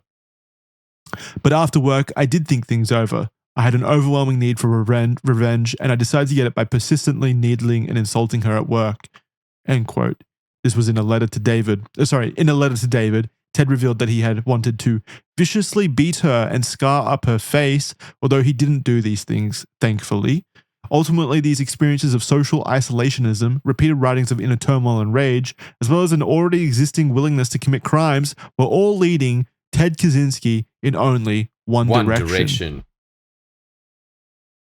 Thank you for the echo there. Why did you say that at the same time? I don't know. It's just because of the band One Direction. That was it. Oh, right. Well, yeah, he's much like technology only goes in one direction, so too does Ted Kacynzski. Does music. Oh, yes. Yeah, yeah, sure. Yeah, so too does the band One Direction. One Direction. God, I miss those guys. Wait, one of them just recently died, didn't he? Did he? Yes. Oh, man. Well, which one was that? Reunion? Zane. Liam. I think he fell from a building, right? Look, this is Yeah. Fell from a building. Yeah, he fell from a balcony. Okay, he was high, surely. Yeah, I think he might have been under the influence. Yeah. Yeah, he thought he could fly. Acid? Potentially. What would we do now? Yeah, he had multiple substances in his system, including pink cocaine, crack, and other things. Crack. Yeah. Now that's a Lowe's drug, isn't it? You don't have that if you're a One Direction guy. What was the other one though? Pink what? Pink cocaine? What's that? Does that do a different thing than normal cocaine? Yeah, what the hell is pink cocaine? Contains a mixture cocaine? of different psychoactive substances. Oh, most really? probably found in a pink dyed powder. So it's like a designer cocaine. What the fuck is why? It's got a whole bunch of shit in it. Why can't you just do cocaine? Why do you have to level it up? Dude, that's not a suggestion for our audience. Typically producers. No. Yeah. What's wrong with regular good old fashioned cocaine? You stick to that. I mean, look, honestly, it is. It produces mind altering hallucinogenic effects, and it's cocaine. Yeah, that's a bad mix. That is a bad mix, isn't it? Evidently. Okay, I have no idea about that, but yes, continue on. Yeah, that letter to his ex-girlfriend was a bit confronting. It definitely insult-like. It's very incelly, yeah. There was quite a lot of writings about this whole situation, and he wrote letters to her, and he would flip between, one of the letters was quite like angry and just rambling on at her, and then the next one was very apologetic, and he was kind of flipping, and the limericks that he would write were really nasty too, really gross, and about her body and stuff like that. What about her body? Can you go into detail? I'm asking important questions here. No, but I like what, like about I don't know, her weight or whatever. Like what, like was it degrading? Yeah, it was degrading, gross things about her body and like sexually and stuff like that. Oh, okay. Yeah, so very incelly then. Writing limericks too, Jesus. Yeah, incelly, but artistically so. Chapter 4, the bombings. Ted was fired from this job, the one he had only wanted to get a bit of cash out of for his, his aspirations to go live in the woods. But now even more anger and humiliation was added as fuel to this fire. To make matters worse, it was his own brother that had fired him. It was this very same year. Oh my God. Yeah, I know, that's sad, isn't it? Oh, that's brutal. Go on. It was this very same year in 1978 that Ted would send his first bomb, which began a reign of terror that lasted nearly 2 decades, which killed several and injured many more. Bombing 1 May 25th, 1978, Northwestern University at Illinois. A mail package was found in the parking lot of Northwestern University near a mailbox, but too big to fit inside it. The mail had a return address written on it with the name of a professor at the university. A campus security officer, one Terry Marker, found the package, and as he looked at it, the package exploded in his hands. Luckily, Marker only suffered minor cuts and burns. The poor design of the pipe bomb and not enough pressurization saved him from further harm. Investigators weren't able to gather any leading evidence and came to the conclusion that it was, at the time, a singular event. Hit me with bombing 2, Jordan. Don't Almost a year. Bombing, what? Sorry? What? I said, don't hit me with a bombing, but hit me with talking about it. Oh, man. Jackson, if I could, you'd be the first. Yay. And I wish to learn this man's techniques. And then you live in fear for the rest of your life, Well, mate. he kind of sucks at it, to be honest, most of it. Yeah, no, he does actually. Yeah, I'll find it from someone else. Someone else will probably be better at it. Look, I'll look up Al-Qaeda or something. Don't do that. Not in this just country. Googling that. Al-Qaeda bombing techniques. Almost a year later, Ted attacked Northwestern again. This time, a graduate student named John Harris saw the mysterious package and went to pick it up. It was located in the second-floor study room of the Technological Institute. The bomb was disguised as a cigar box, very clever, and Harris noticed the lid was taped down. When he pulled at it, the bomb exploded. The blast started a fire put out by a nearby teaching assistant who heard the commotion and came to help. They noticed thousands of matchsticks across the floor, wires and flashing batteries. Luckily, similarly to the last, Harris only suffered minor cuts and bruises, released from hospital in around an hour. Again, Ted used the mailing... Oh, no, wait, that's the third one. There we go. That's what happened on the second. Wow, dude, this guy, for a super genius, this guy sucks. Well, it's his first. Well, this is his second it's his attempt. Second attempt, and he had a year to think about where he went wrong. But also, remember, it is Ted Kacynzski. He probably made all of these mechanics by himself. He probably had to research it himself because he can't use technology or whatever. So, it's from the ground up. There are experiments. It's still. I couldn't make a bomb. Could you make a bomb? Well, I've got the internet. I suppose he doesn't again because he doesn't exist in that time and that. And you are looking up how to do it from actual terrorists. So, yeah. I suppose, dude, this guy's giving himself a real handicap, isn't he? He has to, he knows the concept of bombs exist and then everything he has to fill in the blanks from there on in himself. Exactly. All right, it's pretty impressive. So, yeah, knowing his limitations, what did he target next, Kira? So his third target was the American Airlines flight 444 in Illinois. So wait, he really jumped a pretty big leap there, right? Like he went from like minor bombings at graduate students at some university to now targeting a full flight of filled with passengers. People. Yeah, it's crazy. It happened on November the 15th in 1979, so 6 months after the last. Mm-hmm. Again, Ted used the mailing systems to send this bomb. It was normal at the time for packages to actually be put onto passenger flights, and the bomb he created was set to go off with an altimeter. Altimeter, thank you. When the target height was hit, in this particular bombing, Ted was targeting an entire plane with this bomb, which is obviously an enormous escalation given the previous two bombings were small ones directed at university facilities. Fortunately for the passengers aboard American Airlines Flight 444, the bomb actually malfunctioned. The explosive charge did not go off, so the bomb produced just a lot of non-lethal smoke, but it did not explode. Oh my God. Man, like looking at his just endless failures, you kind of just, what a loser terrorist. I know. It's good. That would have been a fucking like horrible bombing if it succeeded.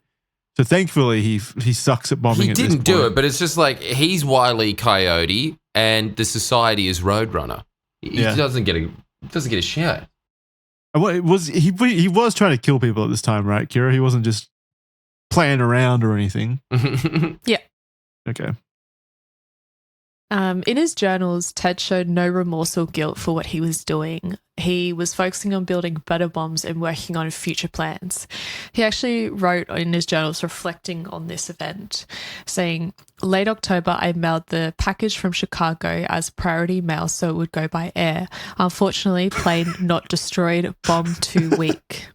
Newspaper said low power device, surprised me." I didn't calculate this potential outcome. Yeah, I know. I've been foiled again. He's like the again. world's most incel supervillain for some reason. Like he's the ultimate in a incel. shack. Absolutely He's just in a random log shack out in the wilderness, creating shitty bombs, sending them out, and then writing in his like journal about how he's constantly foiled again. What a loser. Do you think that he's got any links to any creations of Batman supervillains.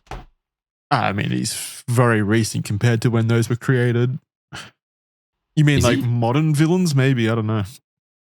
Is Ted Kacynzski a source of... I mean, there's probably Batman villains that use bombs. Kira, would you like to keep reading? Yep. So when investigators began to look at the bomb, it was noted to be similar to the previous two, leading them to believe that they were connected. The bombs were made out of wood, more wood than what they would normally see in similar devices, as well as scrap and salvaged metal. Of course, this made sense with Ted living out in the woods. He would rummage for spare car parts and other scrap that he would use to make the bombs. But the investigators, who at this point thought it was someone from a suburban town making bombs in their homes and, garages and things like that, thought this was a bit of a strange detail. And this wasn't just a singular attack on a university anymore, as a full plane of passengers nearly died. The FBI launched a more intense investigation, delegating more manpower to hunting down the university and airplane bomber, or now called the Unabomber. Yeah, I had no idea why the Unabomber was called the Unabomber until I read this script. I have no idea why. I didn't look that up. But yeah, apparently Unabomber, for those that don't know, stands for University and Airplane Bomber. So UNA. Maybe everyone already knew that. Did you know that, Jordan? Yep. Okay, sweet. I was aware. I didn't know that. Anything to Makes look it up. perfect sense. Like, I've only ever seen pictures of Ted Kacynzski looking very disheveled and like homeless almost. So I thought that he might have had like a unibrow. And that's why they called him the Unabomber. That was my genuine Dude, that's so theory. good. Yeah. Oh, that's hilarious. Holy shit. That's not even a joke. I thought it just meant like Unibrowed bomber. Yeah, man. Yeah, because it's kind of just a bit like Bluebeard or, Peg Leg or something. It harks back to Pirates of Yore. It's not bad. It's just, again, Jackson has quite a 5-year-old mindset in certain ways. He loves Lego dinosaurs. It's quite innocent. It's very naive and sweet. I like it. Oh, it's very nice. It's very endearing that he's just like, is it because he has a unibrow? I'm glad my mental deficiencies bring you joy. It does. It makes me happy. Bombing number 4, June 10th, 1980, Lake Forest, Illinois. The following year, Ted sent out his next bomb, with the target this time being the president of American Airlines, Percy A. Woods. That's a very presidential name. The bomb was sent to his home and placed at his front door. Percy picked it up and opened the mail, finding inside a book called Ice Brothers by Sloan Wilson with a note to read it. When Percy opened the book, all of the pages had been hollowed out and inside it contained a pipe bomb that exploded in Percy's kitchen. He suffered horrible cuts and lacerations to his face, left hand and left leg, but luckily, as with the others, he ultimately survived. Take us away from Bombing 5, Jordan. For the first time yet, Ted planted a bomb outside of Illinois, this time at the University of Utah. This attack wouldn't succeed at all. Oh, what a surprise. As university... It is kind of funny to just keep laughing at him failing at this until he actually starts succeeding, and then it's like, oh no. Oh no. It's so many attempts. I swear to God. All right, Well, it's also been how many years now? It's been like 3 years, right? Hero? Yeah, exactly. 3 years so this is 81. Years. He sent his first in 78. Yeah. Okay. That's a lot of time to, refine your craft. I know. I honestly feel like, give me 3 goes, I would have done it for sure. And give me, not even the internet. No, I don't know. Just give me the general concept of a bomb. I'll figure it out. I could make it out of Lego, but I don't know about actually including explosives. What? Okay, so you're saying that you could make something that looks like a bomb out of Lego. Is that what you're saying? In 3 goes. Yeah. In 3 goes. Yeah, you try. It's hard. Let's have a Lego building competition between you and I. Why? Just so you can feel good about yourself. I don't think I'd be very good about it. I only build off the plan, off the documents. I'm not a free builder. Oh, really? You're not? Yeah. When I have ever done Lego, yeah. I've never done it like just clicking pieces together to make something. All right. I don't even know if this is going to hit with the American audience, but I just got to know out of curiosity. Do you like Lego Masters? Never watched it. Oh my God. How the That's the one where it's like a building competition, right? How are you ignorant about this? This should be your favorite show. Because Lego's it's a joke. I did it as like a hobby for a little bit there. I don't actually sit around like loving Lego, doing it a lot. It's just I wanted decorations for my room that, meant something to me, I guess. And then so I built a few sets.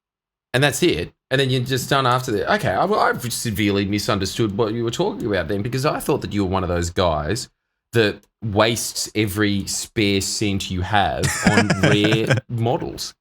No, not at all. Okay, well, all right, fair enough. Then maybe Lego Masters isn't for you. Have you tried the block? I mean, reality TV in general is not for me. I know. God. So bad. What a format. Hey. So bad. Yeah, it just does make you feel really dumb. Yeah. And again, so does reading about this guy now. It's just like, so does building Lego. Building Lego does not make you feel dumb. Oh, it does. It's like, does what am it? I doing? Yeah. Maybe it's just because the last time I did it, I was 12. And so it felt like So it you was were like a dumb. very intellectual. This is highbrow shit. Highbrow. What am I doing? I'm number 5, aren't I? As universities were already on high alert from the previous bombings, the strange parcel was found outside a Milton Bennion Hall classroom and reported by a maintenance worker, leading to it being defused. Now that a bomb had been found and defused, investigators could fully examine the design in its original form and how they were being put together and exactly what kind of scrap metal, like car parts, the perpetrator was using to build them. The investigators were able to connect this bomb to a previous due to a little engraving on a piece of the metal in the bomb, which had 2 letters FC. At the time, they did not know what it meant or stood for, but we now know what it meant. Freedom Club. Hell yeah. That's pretty hype. I joined that club. Freedom Club? Yeah, and it sounds like it's like a high-end fashion label as well. Oh, yeah, designer bombs. Designer bombs.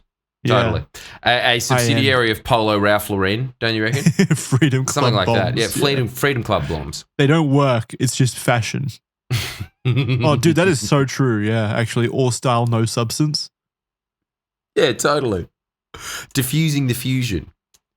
Ted used the term Freedom Club to make what he was doing look like it was work for a group or a club in an attempt to try and trick or mislead investigators. Oh, I'm sure it worked. Man, it's really weird. It did actually work. Oh, okay. Yeah, you can be condescending about his bomb making abilities, but he was actually pretty good at hiding and obfuscating what he was doing. Okay, so that's where all his intelligence went. Yeah, he put all the points in that. Kira, bombing 6. So it happened on May the 5th, 1982 at Vanderbilt University in Utah again. Vanderbilt. It was the following year and Ted sent another bomb to the University of Vanderbilt in Utah. It was intended for Dr. Patrick Smith, a professor, but it landed in the hands of his secretary, who moved it into her office, which caused the package to explode. She survived, but she had burns and cuts to her chest, arms, and hands and needed surgery for larger wounds. So far, Ted had sent 5 successful bombs that caused injury and 1 where that was diffused, but it wasn't enough. He really wanted them to be deadly. He wanted to kill someone. He's desperate. He was getting very frustrated, I'm sure. He was getting very frustrated. Bombing 7, July 2nd, 1982, the University of California, Berkeley. That's where he came. Did he work at Berkeley? No. Oh, he did. Okay. Previously, Ted had been waiting several months, up to a year, to send off his next bomb in an attempt to throw off investigators. He also believed that for him to be successful, people would need to fall into complacency again before he bombed them again, which is why he had routinely waited long periods of time between bombings. This time, however, Ted threw a spanner in the works and did away with his typical MO and sent off another one just 2 months after the previous. The target for this bomb was Ted's previous place of employment, the University of California, Berkeley. The victim, engineering professor Diogenes J. Angelikos, suffered bad injuries to his face and hands and had to undergo surgery to save 2 of his fingers. He survived the attack, but these bombs were becoming deadlier and more fatal as Ted was refining his work. Ted was creating more powerful bombs that could now kill someone if they were holding it a particular way. Yeah, that's still leaving up a lot up to chance, surely. He was perfecting his craft at creating the perfect deadly bomb, and as time was going on and people were getting injured but not dying, he was getting very frustrated and desperate. And he wasn't the only one, as on the other side of the fence, the FBI were also stumped. Initial theories of the one behind the bombs being an airline mechanic were falling apart. The closest thing they had that they were unknowingly getting right, was assuming that there was a loose connection to nature in these crimes, just due to the way the bombs were made, I believe. But other than that, they were lost. Ted was meticulous in his attempts to remove all forensic evidence. Sorry, not only the way the bombs were made, because they were made out of a lot of wood and stuff like that, but also the fact that a few of the targets had been like airlines and airline executives who had obviously damaged the environment through jet fuel and things like that. And so... But other than that, they were lost. Ted was meticulous in his attempts to remove all forensic evidence. There were no fingerprints, and the primitive tools and materials used in construction meant that it was impossible to track any lead down. He even stripped down any identifying details on the batteries. It was also impossible to assign motive at this point, as Ted carried out these attacks without making any public or private demands, claims of responsibility, or even ideological statements. He was entirely anonymous, and investigators had no idea who was behind the bombings or why. Give it to us, Jordan. Ted took 3 years of break where he would gather up more materials. Jesus Christ. So wait, we're going from 1982. The Stone Age is so slow. Yeah. 1982 to 1985. So yeah, 3-year break now. This next one. Just keep thinking about like one of those Age of Empires builder-gatherers just going on a spit, when it just starts like malfunctioning. It seems like that's his life. He's just out there foraging for new material to make his bomb. Yeah, you know how it just kind of just like doesn't decide whether to move or not when it like gets caught behind a bush and some gold or something. It seems to be him. He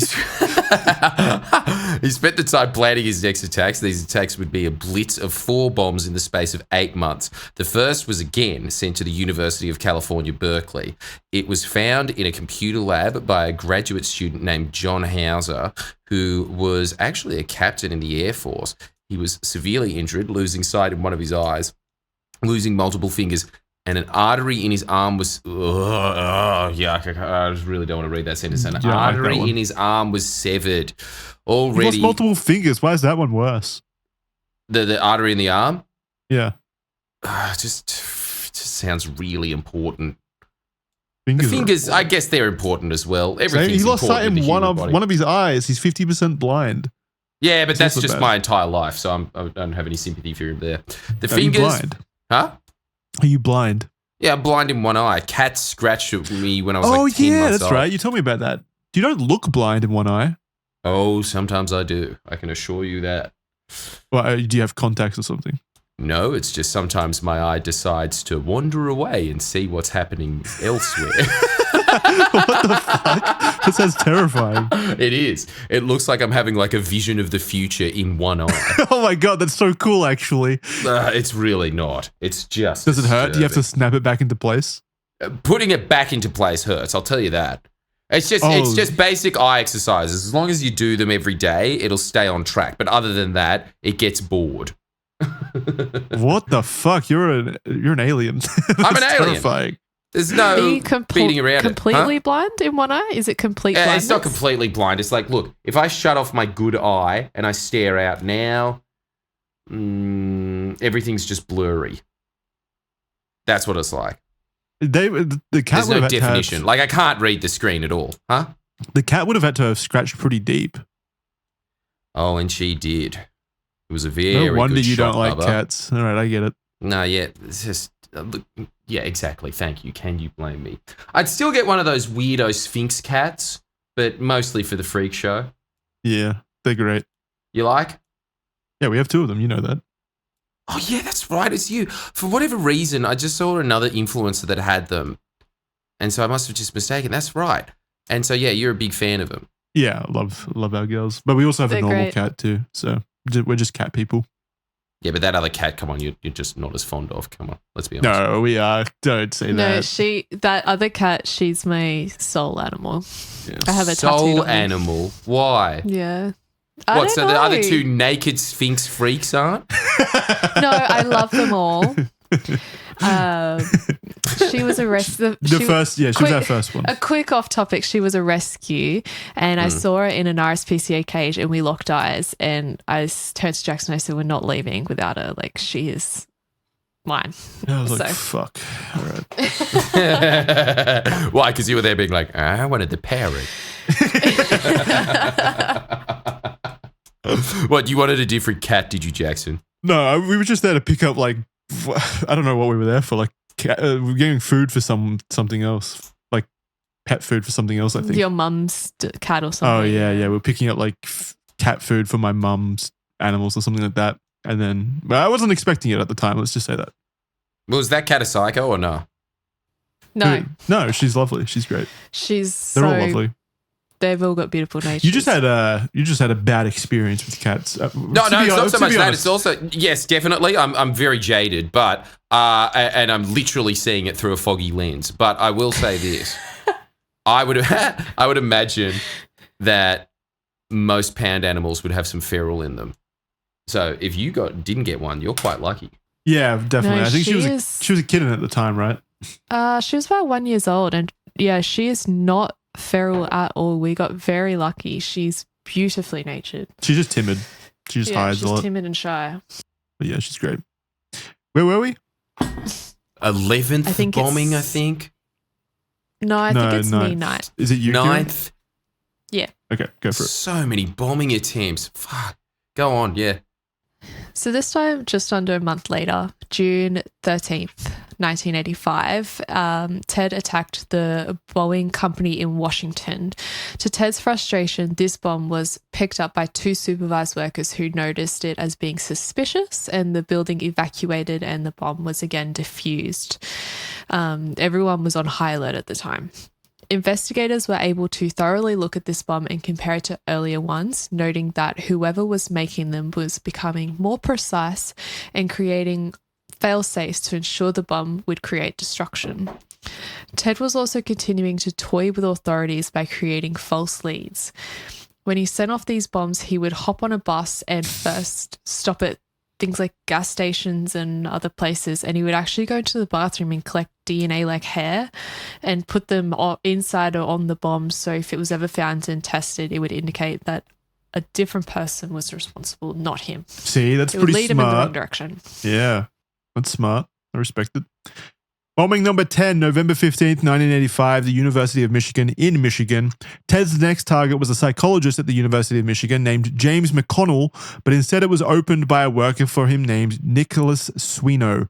They were in relatively close proximity when the bomb went off, and James got off rather lightly with some deafness and ringing in his ears, but Nicholas instead suffered from bad cuts and burns to his body. Ted was furious that still no one had died from his bombs. Furious. He couldn't understand. I'd be furious at this stage too. Far out. He couldn't understand why no one was dying. Unfortunately. Why isn't anyone dying? My beautiful bombs are not working. My beautiful bombs. Unfortunately, that would change, Jordan. Unfortunately. Which is your turn. All right. Bombing 11, December 11th, 1985, Sacramento, California. Yeah.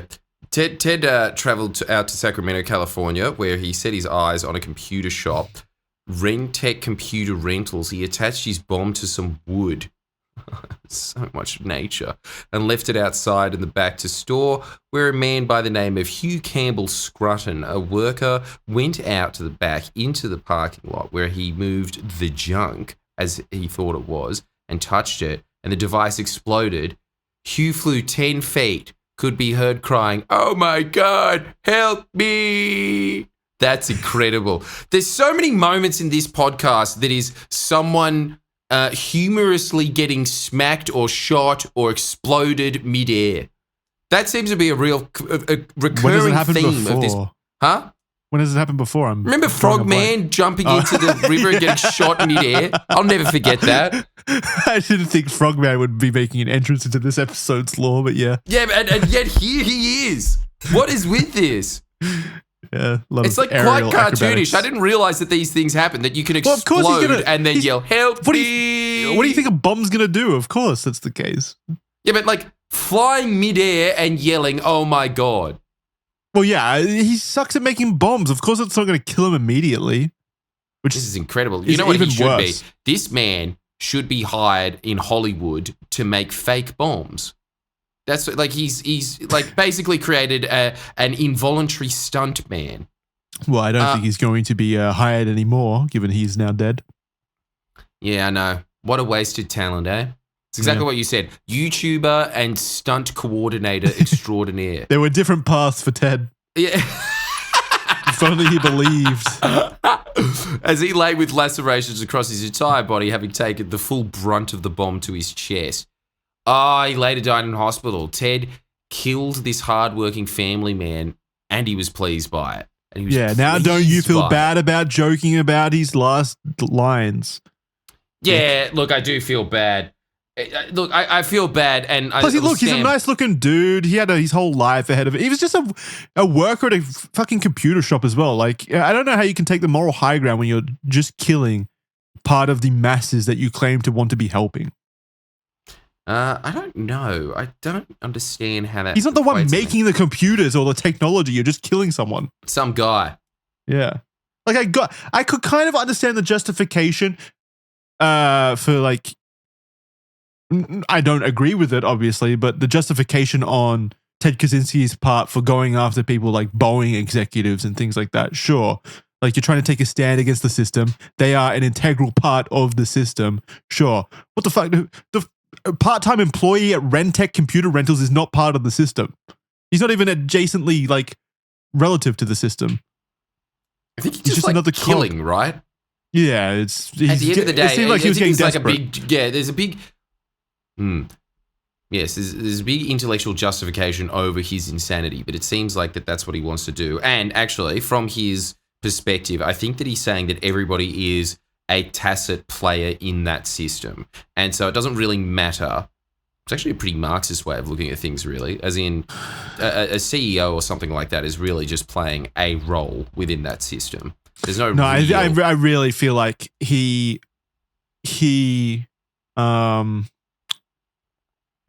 was just a hate-filled individual, as made evident by his constant, whenever he was rejected, there would be constant limericks and very hateful messages and stuff. Clearly, very angry person. Yes. At his own insecurities, which he identifies himself in his manifesto. He identifies his own inner turmoil pretty aptly in the manifesto about how he feels powerless.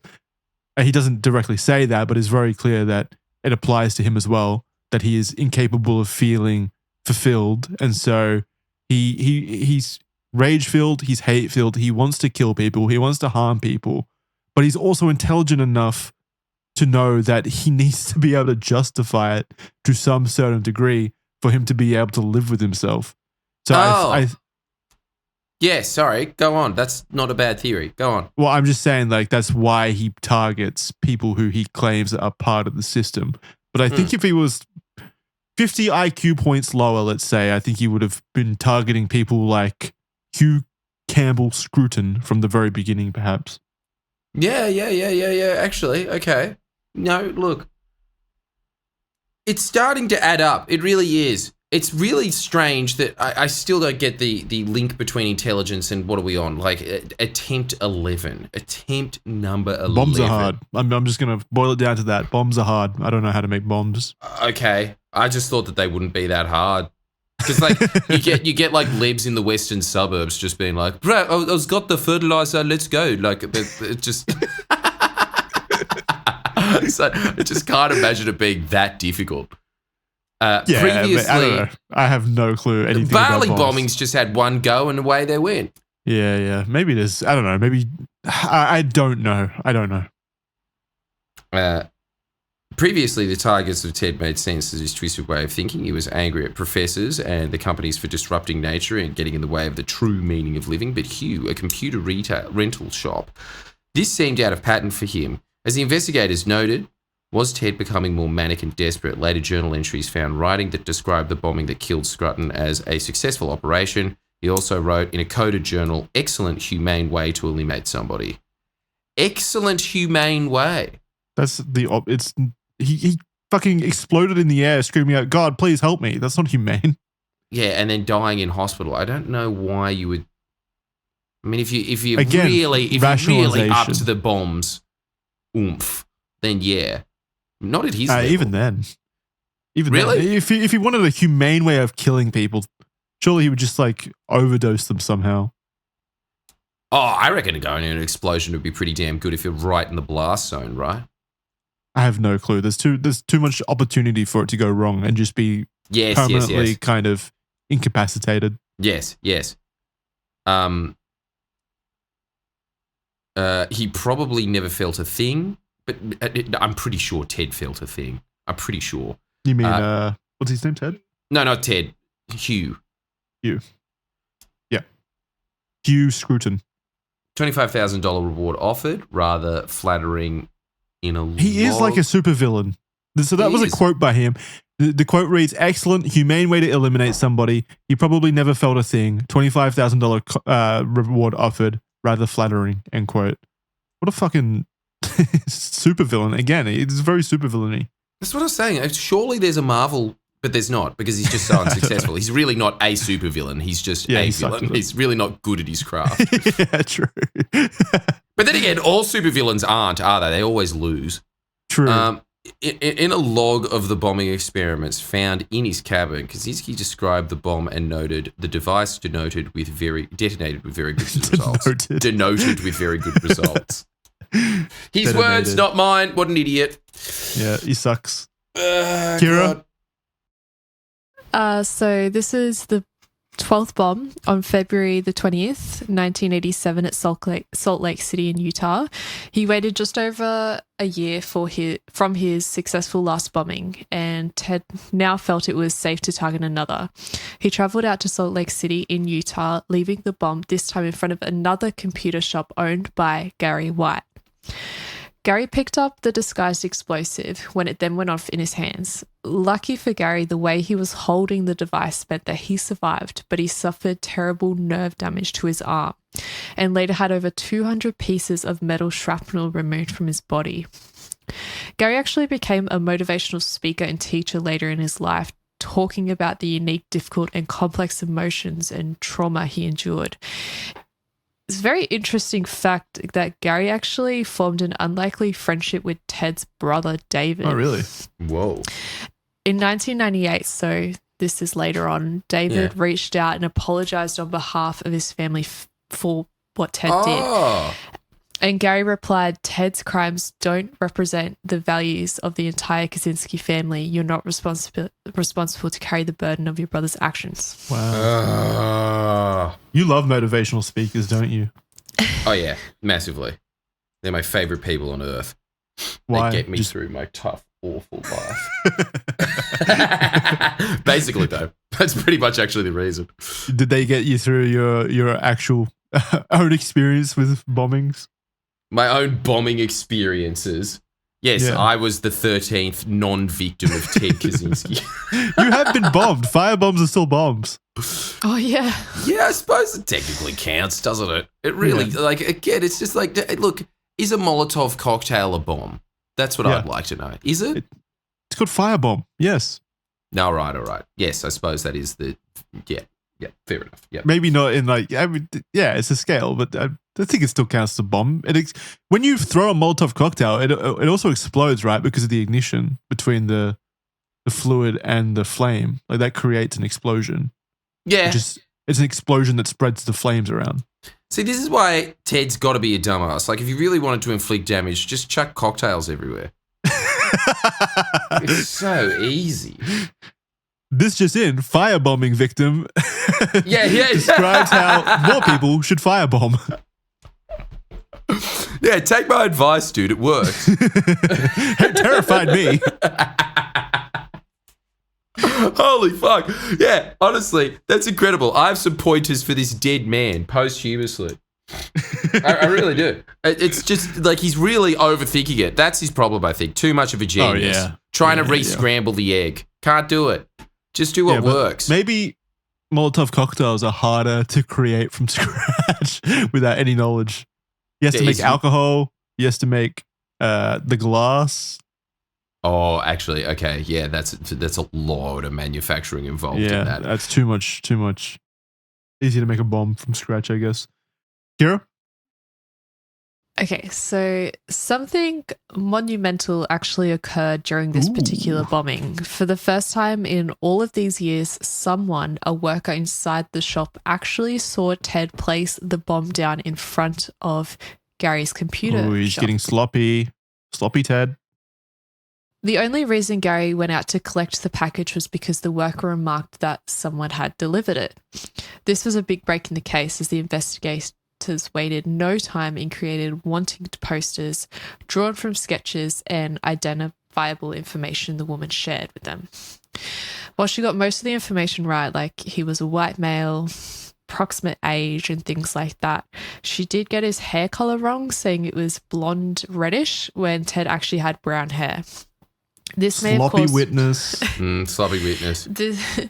This may have caused some general level of confusion when possibly identifying Ted, but it certainly indicated that he was beginning to possibly make mistakes and become a little bit complacent himself. Beginning to make mistakes? He's used 12 bombs and only one of them has worked. Yeah.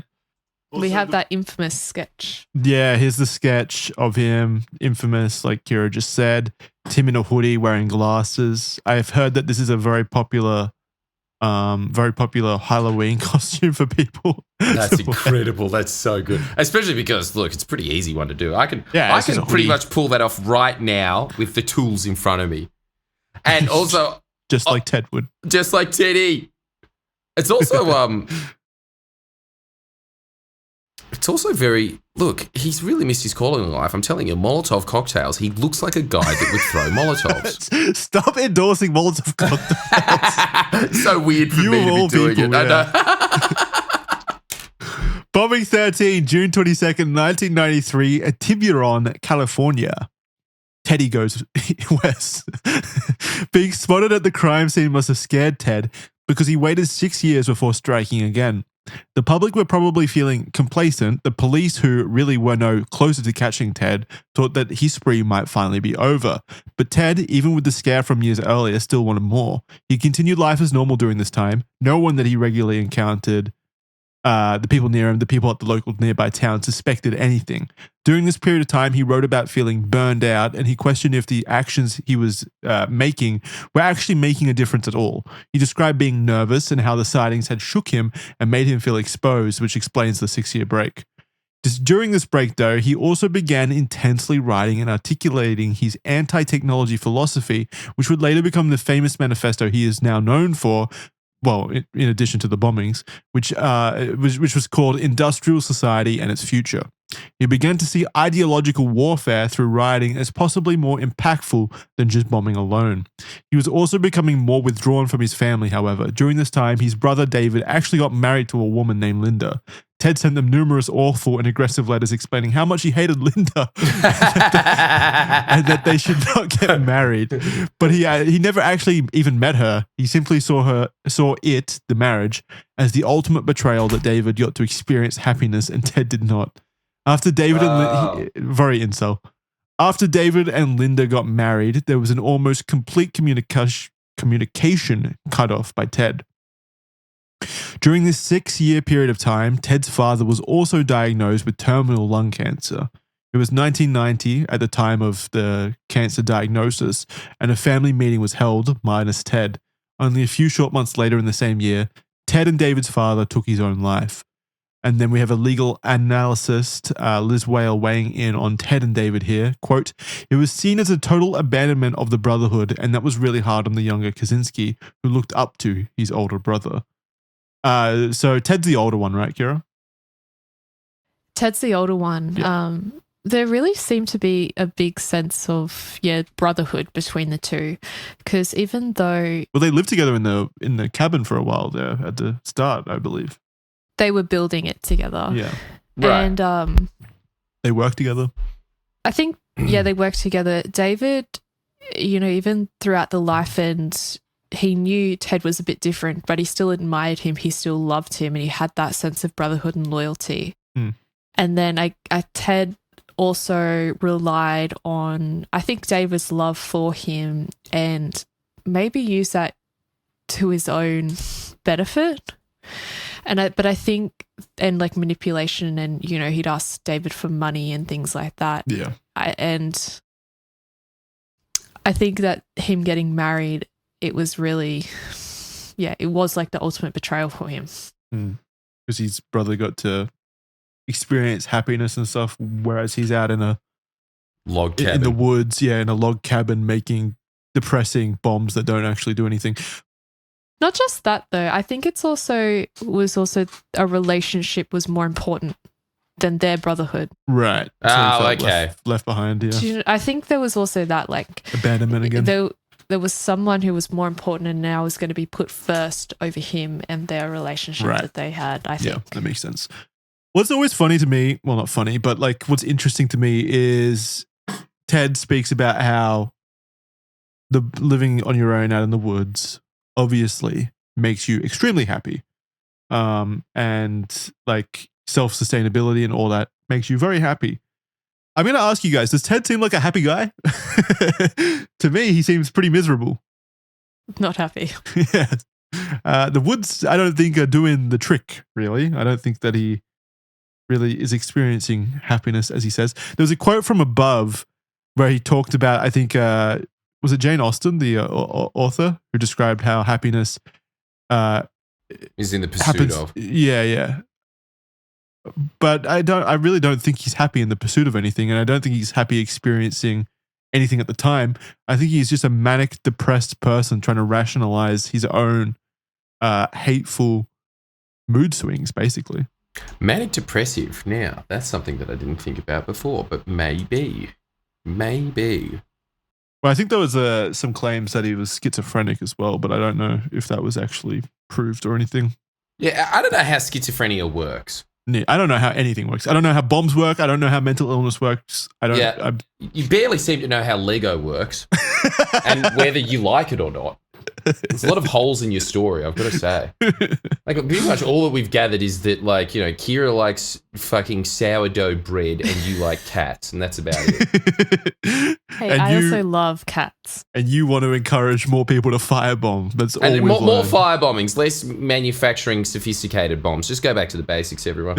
I mean, you want to talk about primitive technology. Fuck me, it doesn't get more primitive than that. That's my advice. So, and I'll see you next week. Thank you, guys. After 6 years, Ted was ready to strike again with renewed focus and a strategic shift.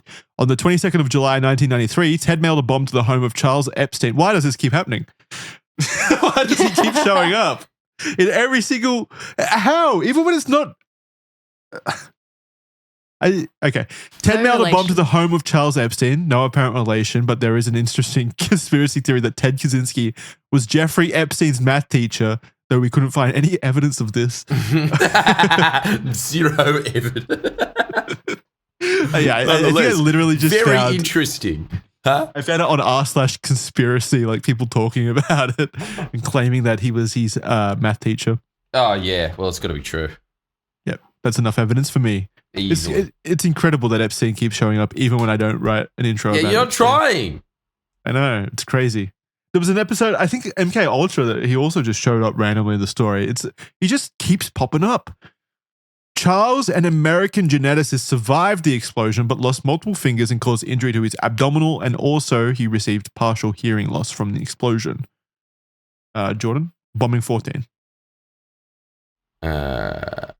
2 days later, another bomb was sent to Yale University in Connecticut on the other side of the United States. It was addressed to David, some foreign name, who was the director of the undergraduate studies in computer science. It's not even foreign. It's Galernta. All right. Where do you think Galernta's from? It's not that hard to say. I don't know why you glossed over some shit. Because, like, I don't want to see this R next to this N. Pick one. He was opening up the mail at the office. The bomb exploded in his hands. He suffered severe cuts that burned his face, chest, abdomen, and hands. Ted spent 6 years reworking his bomb designs. Oh, my God. So much effort for so little reward. It's incredible that smart people can be so stupid. There's got to be more efficient ways to do these things. Moving away from the pipe bomb concept and now using a more reliable, deadly chemical bomb that was now smaller. Yeah, all right. See, there we go. He's moving towards the Molotov model. The pressure on the police was now renewed. He took your advice. Yeah. Good on him. Finally, took you a while, Teddy. 14 attempts. Jesus. As the public immediately became fearful that any package could be from a Unabomber. It's then at this point in the timeline that Ted first contacted the media. A letter only 1 page long in length was sent to the New York Times, typed on a typewriter. Ted made it sound like the letter was coming from an anarchist group called the FC Freedom Club, which had been kept a secret by investigators publicly until now. The New York Times, the New York Times was alarmed and contacted investigators who took the letter and did a thorough investigation. And they didn't find anything except for it would turn out to be another red herring. Ted had left an imprint on the letter by using another piece of paper on top and writing a message down that said, "Call Nathan R. Wednesday, 7 p.m. His trick worked. And this little message sent to the police down a rabbit hole that didn't exist. They were trying to call every Nathan R in the city at 7 p.m. on Wednesdays. It's just like Nathan? If the guy from Seven was just, playing mad pranks. See, he is good. There's elements of his intelligence poking through there, though. Yeah, true. Like he made it look like it wasn't. Like if he didn't just write it on the letter or anything, he wrote it in invisible ink, basically, like it had been written on a letter above that letter so that it seemed like it was an accident. That is actually an accidental smart. Forensic clue left behind. Let's put it this way, he's not an engineer, is he? For all his maths. No, he's good at toying with people. That's about it.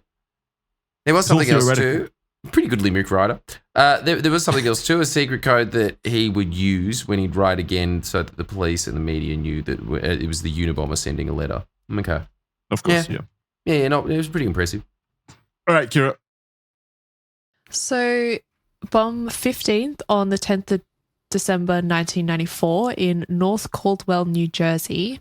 It was a year later when he sent another bomb, this time to the home of advertising executive Thomas Mosser.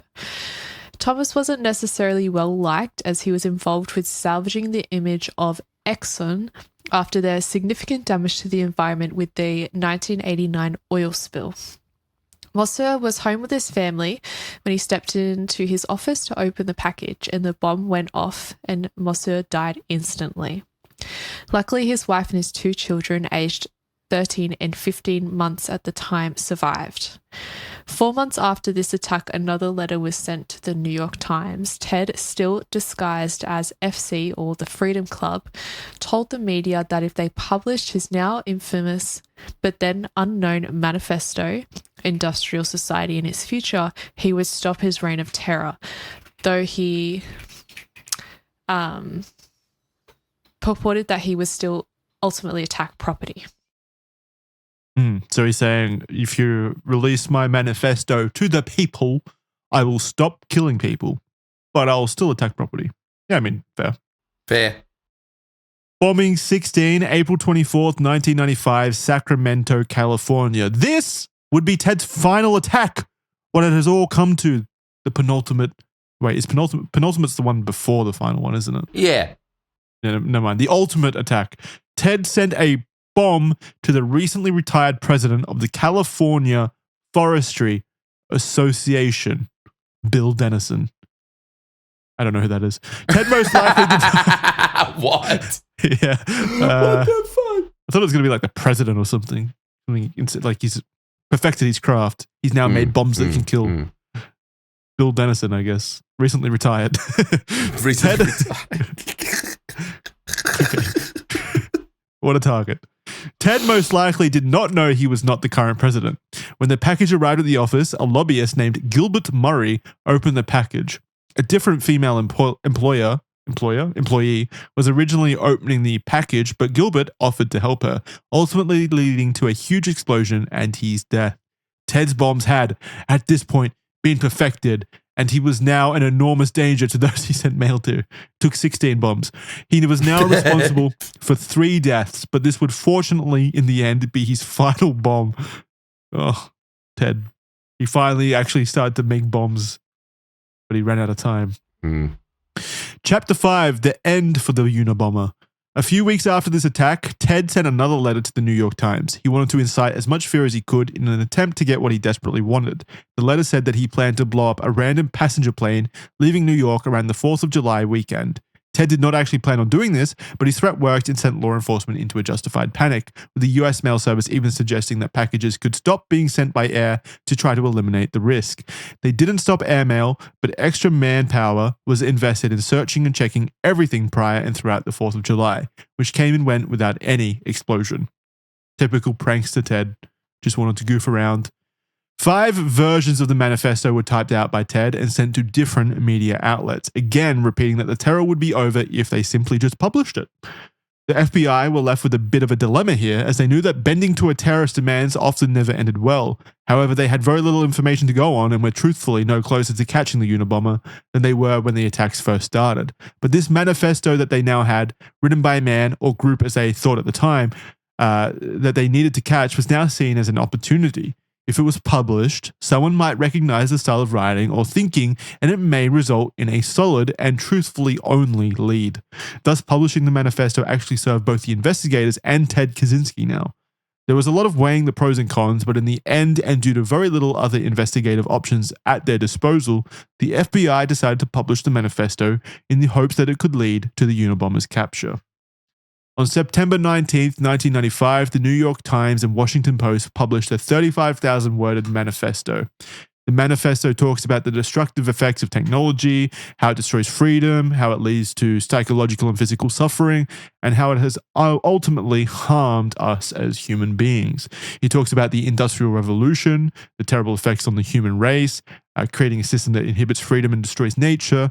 Ted also briefly talks about politics and his intense dislike for leftism, which he identified as being a symptom of a society in collapse. This manifesto is still read and debated today. For example, in 2017, the Rolling Stones said, quote, "We give up a piece of ourselves whenever we adjust to conform to society standards. That, and we're too plugged in. We're letting technology take over our lives willingly," end quote. So yeah, I mean, like we were saying at the start, there's a lot about the manifesto to agree with, right, Jordan? Oh, totally. Absolutely. Yeah. Yes, sorry, you had a thought that you would like to finish, or?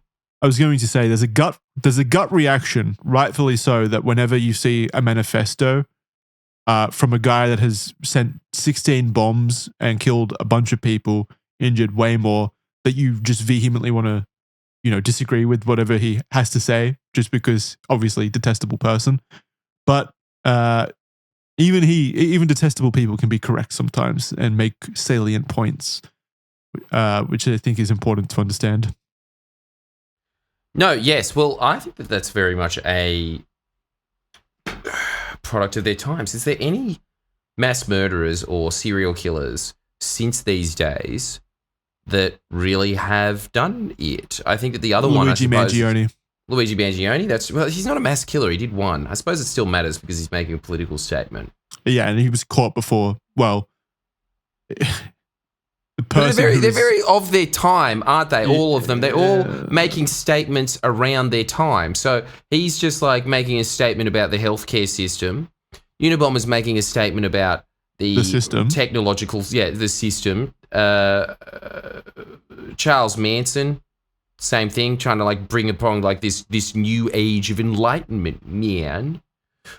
It's really weird. They all kind of use whatever is in the zeitgeist at the time as an intellectual justification for the violence. Yeah. Or maybe we don't see it as much these days. I don't know if we do or not. I haven't seen the stats. But maybe the system has just got better at dealing with it. Oh, identifying them before they get to that point. Exactly. Maybe. Which is a point to what Ted Kacynzski is saying and said about how the state or the system will naturally throughout time as it evolves and levels up and gets better will become more insurmountable. Oh my God. Yeah, it's just one of those things of like the Unabomber, unlike any other serial killer that I've ever come across, he has such, like, correct me if I'm wrong in the comments, What's another serial killer that has like a very cogent worldview that's hard to poke holes in? Yeah, it's not like insane ramblings. No, absolutely not. It's not like those losers that we watched before that were like just, you know, like the rationalists. Yeah, fuck, that was an annoying episode. Holy hell. Go watch that if you want to hear us get frustrated at rationalism. So the FBI were understandably nervous. They had agreed to release this incendiary manifesto to the public with the hope that it would lead. It would end up with a lead.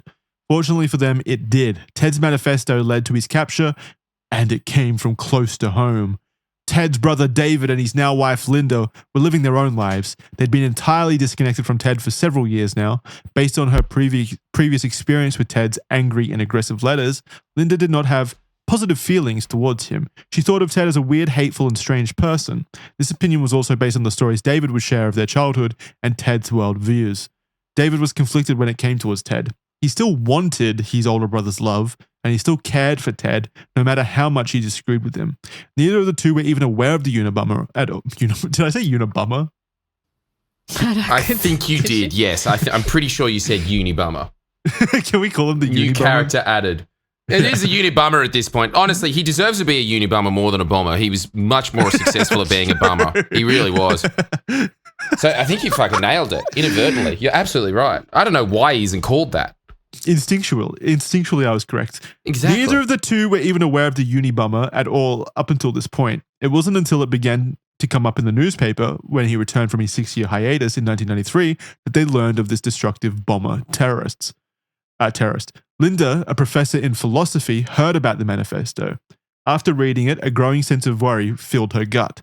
Phrases stuck out to her as similar to what Ted would write to David. Things such as, quote, technology has always made it possible for us to live as physical independent beings, end quote. These ideas and writings were too similar for her to shake the suspicious feeling, so Linda went to David and said that she thought the Unabomber was his brother. David, she asked, has it ever occurred to you, even as a remote possibility, that your brother might be the Unabomber? At first, David denied this possibility. He could not imagine that his brother could commit horrible and violent acts like this. Still thinking it was absurd, he caved and began to read the manifesto, where he almost immediately recognized that the thoughts and ideas belonged to his brother. This was undeniably written by Ted. Fuck. And this is a quote from David on first reading the manifesto.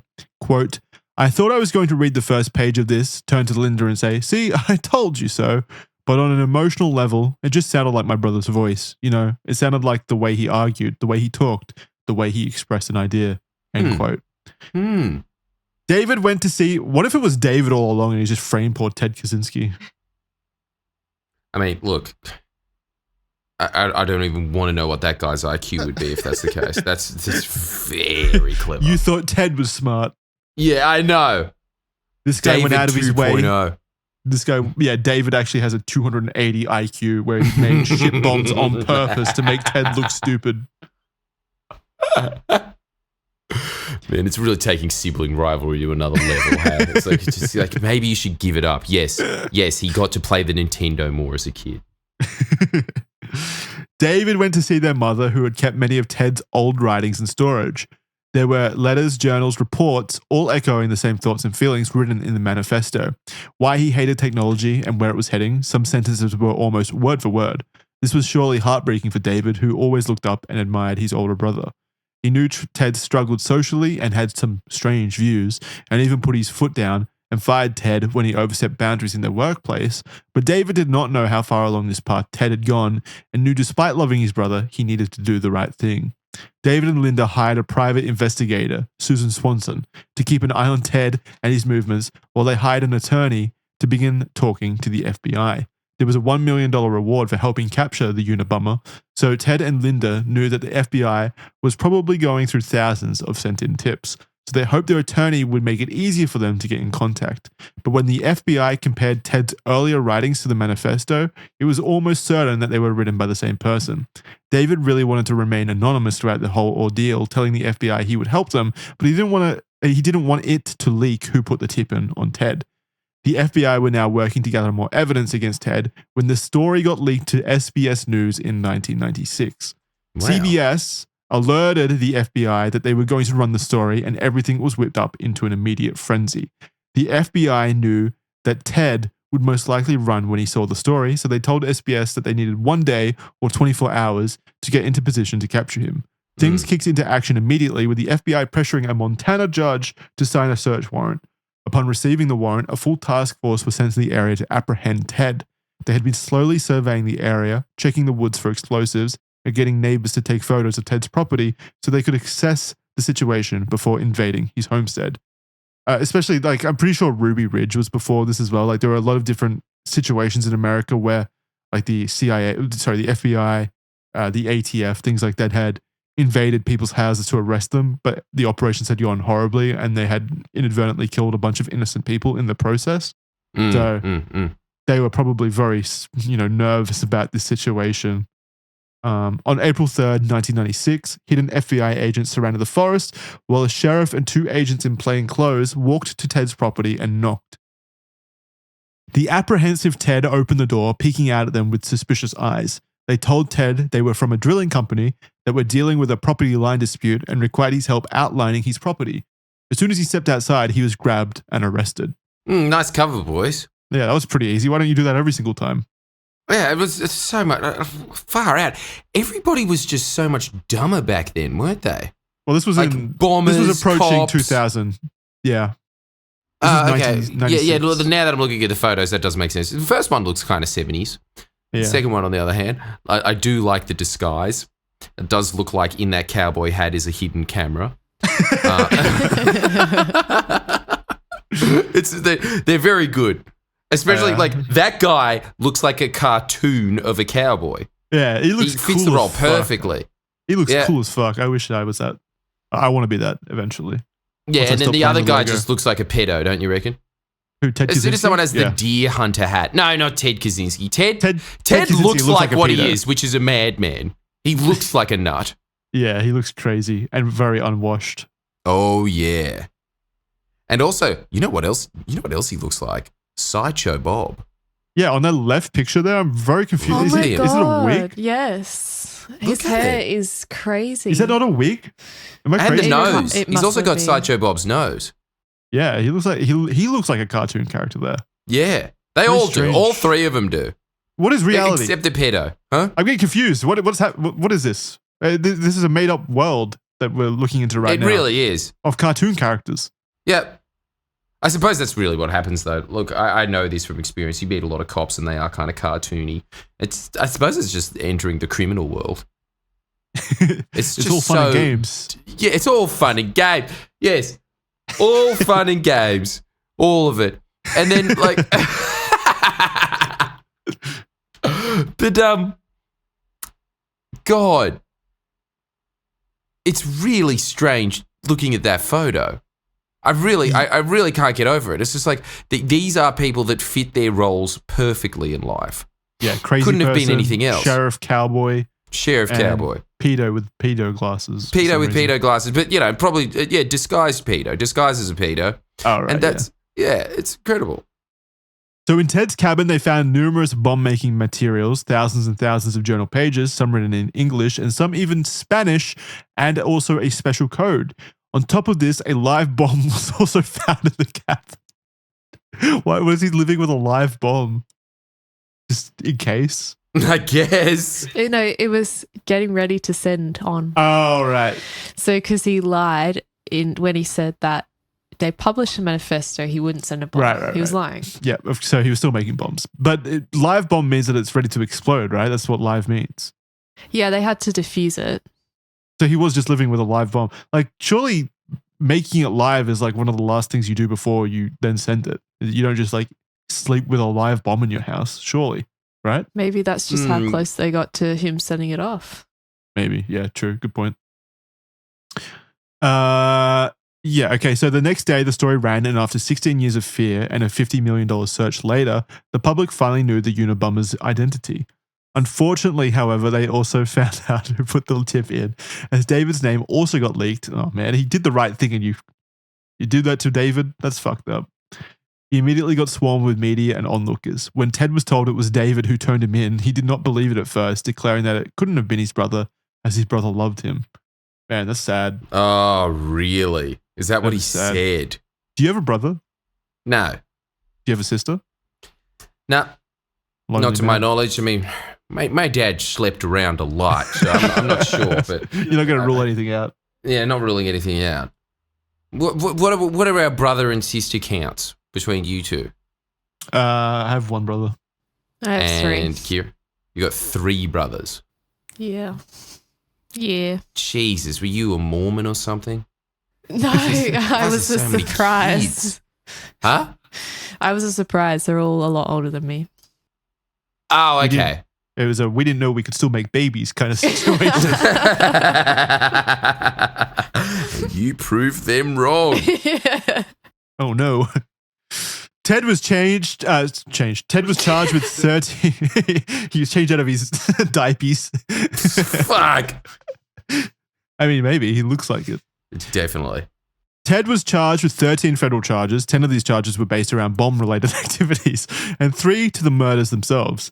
Ted's lawyers believed that his best chance was to plead insanity, but Ted was adamantly against this, maintaining that he was completely sane. A lot of this also came down to Ted wanting his manifesto and writings to be taken seriously, believing correctly that if he took the insane route, they would lose credibility. Despite this, his lawyers still attempted to put in an insanity plea. When I didn't think they could do that. Like, don't you have to follow what your client says? What your like, if your client wants to just declare themselves guilty, they can do that. That's their right. I think so. Yeah, I don't know. Maybe if they are insane, there's different rules. Yeah, true. Maybe I don't know. I'll look into that later. Or the comments can tell me. Educate me, please. I love being educated. When discovered, Ted tried to get them dismissed and represented himself or by another lawyer who had similar views, but this was also unsuccessful. Angry and frustrated, Ted attempted to end his life by hanging on January 9th of 1998. However, he was found before he died. Ted was in the end deemed sane and competent for trial, and on January 22nd, 1998, he pleaded guilty to everything and accepted life in prison without any possibility of parole. David, the brother, has spent a lot of his time advocating for Ted's victims and giving them financial aid and compensation. He did get the $1 million reward from the police, but he vowed to split it and give it away to the victims. He was ordered that items in Ted's home, excluding bomb-making materials, were to be auctioned in 2006, and the money was raised to give to Ted's victims. This auction raised around $15 million, or about $24 million today. Oh, Ted come on, keep the million then, jeez. No, that's... Why would you want money for that? For betraying your brother? Yeah. I don't know, it's $1 million. It's a lot of money. And you did a public service, you earned it. Yeah, I but I feel like I think it's the right it's definitely the right thing to do. I will say this though, I would not begrudge you for keeping it, especially if you auctioned it off and you got 15 million and you said, there you go, that's the rest of it for you. Yeah, fair. I mean, then again though, like, $1 million, what is that anymore? It's like half a house. Yeah, what are you going to do? That's going to last you. Oh, it's going to last you a while. That's even worse then, because then it's like one of those cheap 5:30 game shows where it's just like, yeah, because your dad's dead, you have won $50,000. It's just not. It's not great.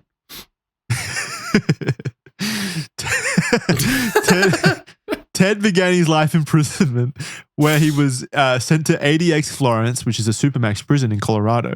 He made why a Supermax? He can't make bombs in prison. He poses like no risk.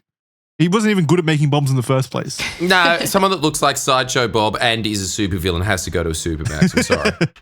It's aesthetically right. He made friends with other bombing perpetrators. Oh, really? Yeah, I always wonder how like cliquey prison is. Like, do the bomb makers hang out with the bomb makers? The bomber boys hang out. Sure. I know the chomos hang out with other chomos. What's a chomo? Child molester. Do they hang out? Yeah, but that's probably just because of lack of options. Yeah, it's survival.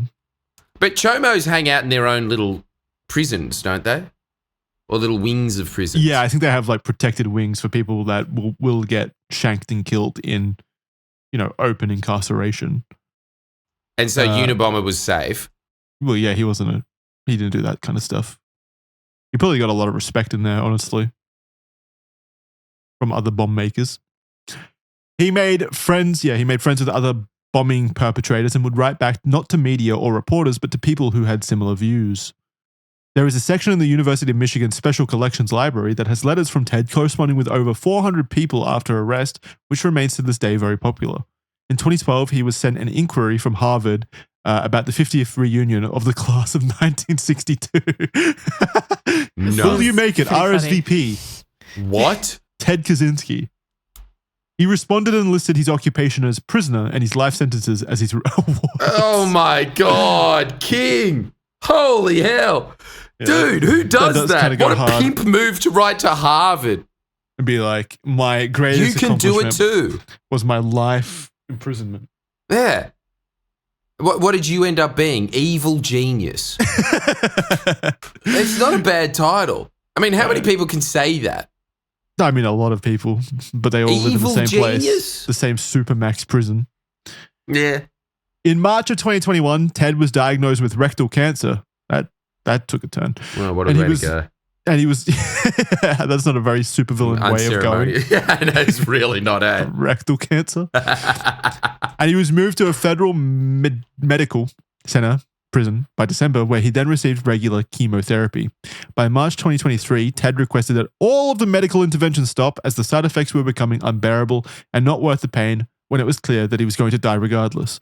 The oncologist reported that Ted was seemingly slipping into a depression. The following month, on 10th of June 2023 at 12:23 a.m., Ted was found in his cell dead from using his shoelace to hang himself. No Shoelace? way. No way. I have to see that. How strong was the shoelace? How the fuck? Is that common? Hanging by shoelace. That's got to be weird. Oh, it gave me the Lifeline Australia. Of course it would. I'm not trying to do it. I just want to know. How did he do it? Like, they're just showing shoes that he has. Maybe he was a genius. His greatest magic trick of all time. Shoelace hanging. How's it done? It can't be. Did you confirm that, Kira? Is it a joke? Kacynzski. Ted Kacynzski, shoelace hanging. Yeah, I'm not seeing it. It's not coming up. At around midnight on June 10th, 2023, he was found to have hung himself from a handicap rail in his room with shoelaces. Okay. That is insane, isn't it? Am I just easily impressed, or is that insane? No, I'm pretty impressed. Like a shoelace, that it has to support your entire weight. I just don't see how you did. And they're not that long, I thought. No. Well, I mean, some are quite long, so it could have, I don't know. I guess. But man, he's wearing sneakers. Also, it doesn't have to be that long. Like, he would pop his head through and then, tie it up, and I don't know. Yeah, sure, I guess. I guess it could be strong enough to just stop your neck from breathing. Plus he's an 80-year-old cancer patient at this time too. Yeah. Which actually is even more impressive. How the fuck did he manage to put himself in this position where he's able to get up with the energy to orchestrate this? Anyway. No, I don't know many questions about that, hey? Yeah. I just want to see it. I don't think they I took really want to photos. see the hanging Actually, no, laces. they probably did Must take have. photos. Yeah. After attempting to resuscitate him unsuccessfully, Ted was declared officially dead at 8:07 a.m. at the age of 81 years old. And that is going to do it for part one of this two-parter on the life and ordeal of Ted Kacynzski. Yeah, a massive one. Do you have anything to add? I'm pretty much done. I think I've gone over everything throughout the episode. My thoughts and feelings. Yeah, Kira, do you have anything to add? No. No? Oh, I think we okay. exhausted everything. There we are. I mean, it was a pretty damn extensive one. We probably understand more about Ted Kacynzski than his brother does at this point. I reckon we've got more of a memory of him. That was incredible. Very good effort. I really understand why there is a part two. We'll see if there is an appetite for it. That's another question. But we're really going out on a limb here. We really are. Yeah, ordering a sequel before the first is released. Exactly. But no, I want to dive into the manifesto and go over and relate it back to Ted Kacynzski. So we're going to do that next week on the next episode of Red Thread. So yeah, keep tuned for that. Also, as we wrap up here, official.men, 7-day free trial over there. It's our membership platform where you can sign up, 7-day free trial, and you get early access, ad-free access to all of our shows. That's the official podcast, Criminally Stupid, Red Thread, and we're also, Jordan and I, as well as another Australian friend of ours, Connor, we do bad movie nights. There's already an episode up about that. So you can go watch that exclusively over there on official.men. It was a lot of fun. We watched Octoman and Clash of the Warriors. It was fucking awful, excruciating. So bad. Yeah, and for some reason, people really liked us not enjoying our time. Yeah. So if you also want to enjoy us not enjoying our time, I mean, it's a lighter story than most of the Red Thread topics. So if you like that idea, head on over to official.men, sign up using the 7-day free trial, and check it out. Maybe you'll like it. It'll be public eventually, way down the line. But now it's going to remain Patreon and official.men exclusive. Other than that, Jordan also has tickets available, linked below, for his live show over here in Australia where he talks about aliens. You're still doing that, right? Oh, yes, I am. And I don't know where I'm going next. I think all of Perth is sold out, but there's other ones. Yeah, go see that. Linked below, you'll find out. Also, check out his channel, his content. He's got a channel, Jordan Shanks, where he does self-help videos, motivational, but also talks about a bunch of other stuff as well. So go check it out. If you love Jordan, which you should, then go check it out because it's hilarious and great content. So it'll keep you giggling. Yeah.